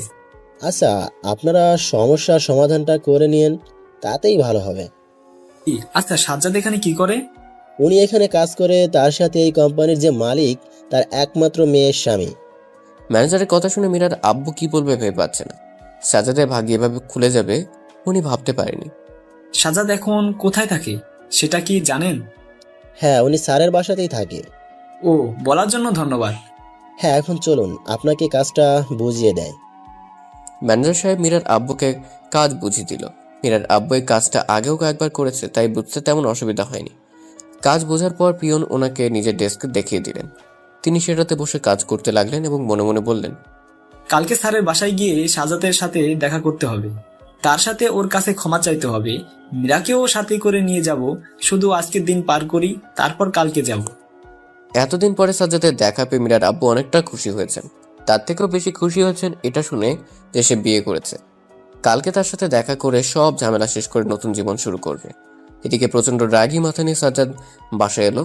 কলিং বেল বাজাতেই কাজের লোক এসে দরজা খুলে দিল। সাজ্জাদ বাসার ভেতর প্রবেশ করে নিজের রুমে গিয়ে কিছুটা অবাক হলো, কারণ সামিয়া জায়নামাজে বসে নামাজ পড়ছে। সাজ্জাদ যে এসেছে এটা সে বুঝতে পারেনি। নামাজ শেষ করে দুখাত তুলে মোনাজাত করে কান্না করতে করতে বলা শুরু করলো, হে আল্লাহ, আমি কি পাপ করেছিলাম যে আমার প্রিয় স্বামীর কাছ থেকে এরকম ভাবে অবহেলা পাচ্ছি? আমি তার এত অবহেলা আর নিতে পারছি না। সে যখন আমাকে অবহেলা করে তখন আমার খুব কষ্ট হয়। আমি এত অবহেলা নিতে পারবো না। এক হয় তুমি তাকে ঠিক করে দাও, না হলে আমাকে কষ্ট সহ্য করার ক্ষমতা দাও। সামিয়া কান্না করতে করতে কথাগুলো বলে মোনাজাত শেষ করলো। সামিয়া এতটা কষ্ট পেয়েছে সেটা আগে জানলে সাজ্জাদ সামিয়াকে কষ্ট দিত না। সাজ্জাদের চোখ দিয়ে পানি পড়ছে, কিন্তু সেটা সামিয়া দেখার আগেই মুছে ফেললো। সামিয়া জায়নামাজ হাতে নিয়ে পেছনে ঘুরে সাজ্জাদকে দেখতে পেয়ে অবাক হয়ে বলল, কি ব্যাপার, তুমি এই সময় বাসাতে কি করো? অফিসে যাওনি? সাজ্জাদ অফিসের ব্যাগটা টেবিলের উপর রেখে বিছানায় শুয়ে বলল, আজকে শরীরটা তেমন ভালো লাগছে না, তাই চলে এলাম। সামিয়া জায়নামাজ গুছিয়ে রেখে সাজ্জাদের কাছে এসে কপালে হাত দিল, জ্বর আছে কিনা দেখার জন্য, কিন্তু না, তার শরীর স্বাভাবিক আছে। তোমার তো জ্বর আসেনি, তাহলে খারাপ লাগছে কেন? সকালে খেয়েছো কিছু? সকালে খাওয়া হয়নি। তাহলে সকালে যে বললে তুমি নাস্তা করেছো? ওটা এমনি বলেছি। সামিয়া কিছু না বলে রুম থেকে বের হয়ে গেল। তখন সাজ্জাদ শুয়ে থেকে ভাবতে লাগলো, সামিয়াকে আর কষ্ট দেওয়া ঠিক হবে না। ওর অবস্থা দেখে মনে হচ্ছে আমার হালকা অবহেলাতে অনেক কষ্ট পেয়েছে, যেটা তার পক্ষে সহ্য করা সম্ভব হচ্ছে না। তাই আর কষ্ট দিব না। আজকে রাতে ওকে সব ঘটনা খুলে বলবো। হঠাৎ করে সামিয়ার হাতে খাবারের প্লেট নিয়ে রুমে প্রবেশ করলো। তারপর সাজ্জাদের পাশে বসে ওর মুখের সামনে খাবার ধরে বলল, হা করো। সাজ্জাদ হা করার পর সামিয়া খাবার খাইয়ে দিতে লাগলো। বিয়ে হওয়ার পর থেকে সাজ্জাদ নিজের হাতে খাওয়া ভুলে গিয়েছে। সবসময় সামিয়া খাইয়ে দিয়েছে। সামিয়ার হাতে খেতেও তার অনেক ভালো লাগে। খাবার খাওয়ানো শেষ করে সামিয়া প্লেট নিয়ে চলে গেল। একটু পর রুমে ফিরে এসে বলল, তুমি ঘুমিয়ে পড়ো, আমি তোমাকে হাত বুলিয়ে দিচ্ছি। হাত বুলিয়ে দিতে হবে না, তুমি বিছানায় বসো, তোমার সাথে গল্প করব। সামিয়া গিয়ে মেঝেতে কাঁথা দিয়ে বিছানো শুরু করে দিল। এটা দেখে সাজ্জাদ বলল, আরে তুমি নিচে কাঁথা বিছানো শুরু করলে কেন? তোমাকে তো বললাম বিছানার উপরে আসতে। আর আজকে থেকে আমার সাথে খাটের উপর ঘুমাবে, নিচে ঘুমানোর দরকার নাই। এটা শুনে সামিয়া এক লাফ দিয়ে খাটে উঠে বলল, সত্যি আজকে থেকে খাটে ঘুমাবো? হ্যাঁ সত্যি। সামিয়া একটা মুচকি হাসি দিল। তারপর তারা দুজনে মিলে নানা রকমের গল্প করতে লাগলো। সারাদিন গল্প করেই কাটিয়ে দিল। গল্প করতে করতে সময় কোথায় দিয়ে চলে গেছে সেটা বুঝতে পারেনি। আর এদিকে সন্ধ্যা হয়ে যাওয়ার ফলে মীরার আব্বুর অফিস ছুটি হয়ে গেল। তারা অফিসের কাছে বাসা ভাড়া নিয়েছে। অফিস থেকে পায়ে হেঁটে 5 মিনিটের মতো লাগবে, তাই তিনি পায়ে হেঁটে বাসায় গেলেন। বাসার কলিং বেল বাজানোর কিছুক্ষণ পর মীরার আব্বু দরজা খুলে দিল। মীরা ড্রয়িং রুমে বসে টিভি দেখছিল। মীরার আব্বু সেখান দিয়ে রুমে যাচ্ছিলেন। মীরাকে দেখে বললেন, কালকে রেডি থাকিস, তোকে নিয়ে সাজাতের কাছে যাব। কথাটা শুনে মীরা কিছুটা অবাক হলো। সাজ্জাদকে এত তাড়াতাড়ি পাওয়া যাবে সে ভাবতে পারেনি। তুমি সাজ্জাদকে কোথায় দেখেছো? আমি যে অফিসে কাজ করি সেখানে কাজ করে, তার সাথে সেই অফিসের বসের মেয়ের জামাইও। এতক্ষণ মীরার আম্মু বাবা মায়ের কথা শুনছিলেন। মীরার আব্বু লাস্ট কথাটা শুনে বললেন, সেটা বুঝলাম, কিন্তু ও থাকে কোথায় এটা কি জানো? হ্যাঁ, আমি ওর ঠিকানা নিয়ে এসেছি, কালকে সবাই মিলে ওর বাসায় যাব। ওনার কথা শুনে মা মেয়ের সম্মতি জানালেন। তারা যেতে রাজি। কথাবার্তা শেষ করে তারা ডিনার করতে গেল। ডিনার শেষে যে যার রুমে গিয়ে ঘুমিয়ে গেলেন। আর সাজ্জাদ এবং সামিয়া ডিনার শেষ করে রুমে এলো ঘুমানোর জন্য। সাজ্জাদ বিছানায় শুয়ে আছে, কিন্তু সামিয়া ওর সামনে দাঁড়িয়ে আছে। কোথায় ঘুমাবে সেটা বুঝতে পারছে না। কি হয়েছে, তুমি এভাবে দাঁড়িয়ে আছো কেন? আমি কোথায় ঘুমাবো? কোথায় আবার? তোমাকে তো বললাম আজকে থেকে খাটে ঘুমাবে, তাই আমার পাশে শুয়ে পড়ো। সামিয়া খুশি হয়ে সাজ্জাদের পাশে শুয়ে পড়ল, তবে মুখটা উল্টো পাশে রেখে দিল। দুজন দুই দিকে শুয়ে আছে। সাজ্জাদ মনে মনে ভাবলো, এখনই সামিয়াকে সব কথা বলে দিলে বোধহয় ভালো হবে। যেই ভাবা সেই কাজ। সাজ্জাদ ঘুরে উঠে সামিয়াকে পেছন থেকে জড়িয়ে ধরল। সামিয়া বুঝতে পেরেছে যে সাজ্জাদ ছাড়া তাকে আর কেউ স্পর্শ করেনি, তাই কিছু বলল না। সে নিজেও সাজ্জাদের দিকে ঘুরে সাজ্জাদকে জড়িয়ে ধরে বলল, কি ব্যাপার, আজকে এরকম ব্যবহার করছো কেন?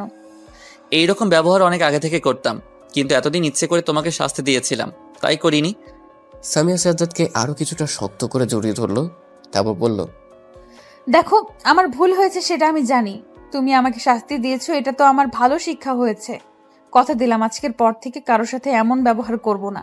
আর তুমি আমাকে আর শাস্তি দিও না, আমি এটা মেনে নিতে পারছি না, খুব কষ্ট হচ্ছে আমার।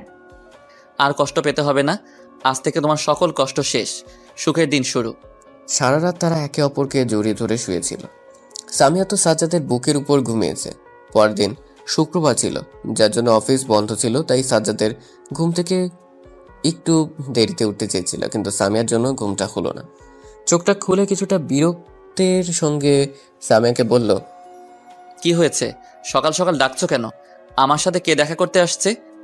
সেটা আমি বলবো কিভাবে? ওনারা ড্রয়িং রুমে বসে আছে, চলো তাড়াতাড়ি। সাজ্জাদ আর দেরি না করে সামিয়াকে সঙ্গে নিয়ে ড্রয়িং রুমে গেল।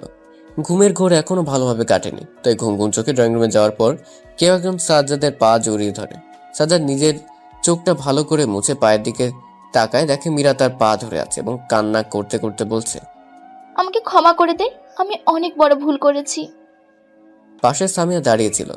সামিয়া কিছু বুঝতে না পেরে চুপচাপ দাঁড়িয়ে সব দেখছে। মীরা সাজ্জাদের পা ধরে কান্না করছে, এটা দেখে সাজ্জাদ পা ছাড়িয়ে নিয়ে মীরার থেকে কিছুটা দূরে গেল। তারপর ভালো করে দেখলো মীরার আব্বু এবং আম্মু এসেছে সাজ্জাদের কাছে ক্ষমা চেতে, কিন্তু সাজ্জাদ তাদের ক্ষমা করতে নারাজ। মীরা বারবার সাজ্জাদের পা ধরছে, সাজ্জাদ বারবার তাকে ছাড়িয়ে দিচ্ছে। একটা সময় সাজ্জাদ বিরক্ত হয়ে মীরাকে বলল, তুই এরকম করছিস কেন? বুঝছিস না আমি তোদের ক্ষমা করব না, তবু বারবার কেন ক্ষমা চাচ্ছিস? ওইরকম করে বলিস না, তুই যদি ক্ষমা না করিস তাহলে আমার কি হবে আমি জানি না। তোর সাথে ওইরকম ব্যবহার করেছিলাম দেখে আজ আল্লাহ আমার শাস্তি দিয়েছে। তোর কথাই সঠিক ছিল, আকাশ আমার সাথে নাটক করেছিল। সে আমাকে নয়, আমার দেবকে ভালোবেসেছিল, যার ফলে আজ আমার এই অবস্থা। আকাশ বিবাহিত একজন ছেলে, সেটা আমি জানতাম না, জানলে এইসব কাজ কোনোদিনও করতাম না। কথাগুলো মীরা কান্না করতে করতে বলল। সাজ্জাদ বুঝতে বাকি থাকলো না যে মীরা এমন কেন করছে। আকাশ যে বিয়ে করেছে এটা তো সাজ্জাদ অনেক আগেই হাসপাতাল থেকে জেনে গিয়েছিল, আর মীরা জানার পর এমন করছে। সেই জন্য জ্ঞানী মানুষেরা বলে, গিয়েছে ভাবিয়া করিও কাজ, ভাবিও না। তোর অবস্থা হয়ে গেছে এখন তেমন। যাই হোক, আগের বিষয় বাদ, এখন কেন এসেছিস সেটা বল। আমরা তোর কাছে ক্ষমা চাইতে এসেছি, তোকে আবার আমাদের বাসায় ফিরিয়ে নিতে চাই। ক্ষমা করার কোনো প্রশ্নই আসে না। আর কি বলছিলে, আমাকে তোমাদের বাসায় ফিরিয়ে নিয়ে যাবে? একটা কথা বলি শোনো, আমার এই জীবন থাকতে আমি তোমাদের বাসায় যাব না, আর হাজার চেষ্টা করেও আমাকে নিয়ে যেতে পারবে না, তাই তোমরা এখান থেকে চলে যাও। কথাগুলো বলে সাজ্জাদ ওখান থেকে নিজের রুমে চলে এলো। ওর পেছন পেছন সামিয়াও আসছে, রুমের দিকে যাচ্ছে আর মনে মনে বলছে, এতদিনে এসেছে ক্ষমা চাইতে, কিছু কিছু ভুল আছে যেগুলো সহজে ক্ষমা করা যায় না, তাতে সেটা যত কাছের মানুষই হোক না কেন, ভুল মানে ভুল। কিছু লোকদের আমি কোনোদিন ক্ষমা করব না, তাদের ভেতর মীরা, খালু, খালা। চাইলে খালু খালাকে ক্ষমা করতে পারি, কিন্তু মীরাকে তো ক্ষমা করব না। সাজ্জাদ রুমের ভেতর এসে খাটে বসে পড়ল। সামিয়া এসে সাজ্জাদের পাশে বসে হাতে ধরে বলল, আমার একটা কথা রাখবে? সাজ্জাদের মাথা এতক্ষণ গরম ছিল, সামিয়ার কণ্ঠ শুনে মাথা ঠান্ডা হয়ে গেল। তাই নিজেকে শান্ত রেখে স্বাভাবিক গলায় বলল, হ্যাঁ বলো, কি কথা? তুমি তাদের ক্ষমা করে দাও, তারা নিজের ভুলটা বুঝতে পেরেছে। মানুষ জীবনে একটা ভুল করে থাকেই, আর সেটা নিয়ে থাকলে তো হবে না। তোমার কথায় যুক্তি আছে, কিন্তু আমি তাদের ক্ষমা করতে পারবো না। কেন পারবে না? মীরাকে ক্ষমা না করলে অন্তত তোমার খালা খালুকে ক্ষমা করে দাও, কারণ তাদের যা দেখানো হয়েছে তারা সেটা দেখেছে, তাদের কোনো দোষ নেই। সেটা আমিও ভাবছি, খালা খালুকে ক্ষমা করে দিব। ভাবতে হবে না, তুমি চলো ওনাদের ক্ষমা করে দাও। মীরাকে ক্ষমা না করলেও হবে, অন্তত মীরার আব্বু আম্মুকে ক্ষমা করে দাও। সাজ্জাদ সামিয়ার কোনো কথা ফেলতে পারে না, তাই এই কথাটাও ফেলতে পারলো না। নিজের জেদকে সামিয়ার কাছে হার মানিয়ে নিয়ে সামিয়াকে বলল, ওনাদের কাছে চলো। সামিয়া সাজ্জাদকে নিয়ে মীরার আব্বু আম্মুর কাছে এলো। সাজ্জাদকে আবার দেখতে পেয়ে মীরার আব্বু আম্মু দুজনেই একসাথে বলল, আমাদের ক্ষমা করে দাও প্লিজ। পাশে শহীদুল ইসলাম দাঁড়িয়েছিল। তাদের এরকম অনুরোধ করা দেখে তিনি সাজ্জাদকে বললেন, সাজ্জাদ, ওনাদের ক্ষমা করে দাও, ক্ষমা করা ভালো গুণ। তুমি ওনাদের ক্ষমা করে দাও, আল্লাহ তোমাকে ক্ষমা করে দিবেন। সাজ্জাদ আর কিছু না ভেবে মীরার আব্বু আম্মুর কাছে গিয়ে বলল, আমি আপনাদের ক্ষমা করে দিলাম, কিন্তু মীরাকে ক্ষমা করতে পারলাম না, কারণ মীরার করা ভুলটা ক্ষমার যোগ্য নয়। এই কথাগুলো শুনে মীরা বাসার ভেতর থেকে বের হয়ে চলে গেল। মীরার আম্মু মীরাকে আটকানোর জন্য ওর পেছন পেছন চলে গেলেন। তাহলে চলো আমাদের বাসায় যাই। কথাটা এই পর্যন্তই থাক, এর বেশি বাড়ানোর দরকার নেই। আমি জীবন থাকতে আপনাদের বাসায় যাব না। আপনারা ক্ষমা চেয়েছিলেন, আমি করে দিয়েছি, এখন আসতে পারেন। সেদিন বিকেলবেলা বাসার ছাদের উপর দাঁড়িয়ে আছে সাজ্জাদ। মাথার ভেতরে শুধু সকালে চিন্তা মনে পড়ছে। সকালে কি থেকে কি বলেছে তার কিছুই বুঝতে পারিনি। মুখে যা এসেছে তাই বলে গিয়েছে। এইসব ভাবছিল এমন সময় সামিয়া কফির মগ নিয়ে এসে সাজ্জাদকে দিয়ে বলল, কি ব্যাপার, কি ভাবছো? ভাবছি খালা খালুর কথা, সকালে কি থেকে কি বলেছি নিজেও জানি না। যা বলার বলেছো। ওনাদের তো ক্ষমা করে দিলে, আরো ভালো হতো যদি মীরাকেও ক্ষমা করে দিতে। তখন সাজ্জাদ হাসতে হাসতে বলল, মীরাকে অনেক আগে ক্ষমা করে দিয়েছি, কিন্তু এটা প্রকাশ করিনি, আর কোনোদিন প্রকাশ করবও না। কেন প্রকাশ করবে না? প্রকাশ করলে মীরা বারবার সামনে আসবে, যেটা আমি চাই না। এখন প্রকাশ করিনি, দেখবে মীরাকে আমার আশেপাশে আর দেখা যাবে না। সামিয়ার কিছু না বলে চুপ করে থাকলো। আজকে সাজ্জাদ নিজেকে খুব সুখী একজন মানুষ মনে করছে, কারণ যারা তাকে অপবাদ দিচ্ছিল আজকে তারা ক্ষমা চেয়ে নিল। আবার সে সামিয়ার মতো একজন জীবনসঙ্গী পেল, যার ভেতর বিন্দুমাত্র অহংকার নেই, তবে বিশ্বাস করতে সময় নেই এইটুকুই। হ্যাঁ, চারিদিকে সন্ধ্যা হয়ে যাচ্ছে, কফি এখনো অর্ধেক কাপ বাকি আছে। সামিয়াটা খেয়াল করে নিয়ে কাপটা নিজের হাতে নিয়ে বলল, বাকিটুকু আমি খাবো। সাজ্জাদ কিছু না বলে মুচকে একটা হাসি দিল। তখন সামিয়া বলল, আচ্ছা, আমাদের গল্পটা কেমন, তাই না? প্রথমে অবহেলা, মাঝখানে ভালো লাগা, তারপর আবার অবহেলা, সবশেষে ভালোবাসা। হ্যাঁ তাই, আমাদের এই গল্পের নাম অবহেলা থেকে ভালোবাসা। এভাবে চললো তাদের দিন। সেদিনের পর থেকে সাজ্জাদ মীরার কোনো দেখা পায়নি। মীরা সাজ্জাদের সামনে আসা একদম বন্ধ করে দিয়েছে। মাঝে মাঝে খালা খালু সামিয়াদের বাসায় আসে, তবে মীরা আসে না, আর বোধহয় কোনোদিন আসবে না। কিছু কিছু মানুষ চোখের সামনে না এলেই ভালো হয়। তাদের ভেতর একজন মীরা, যতদিন আসবে না ততদিন চিন্তা হবে না। সাজ্জাদ সামিয়া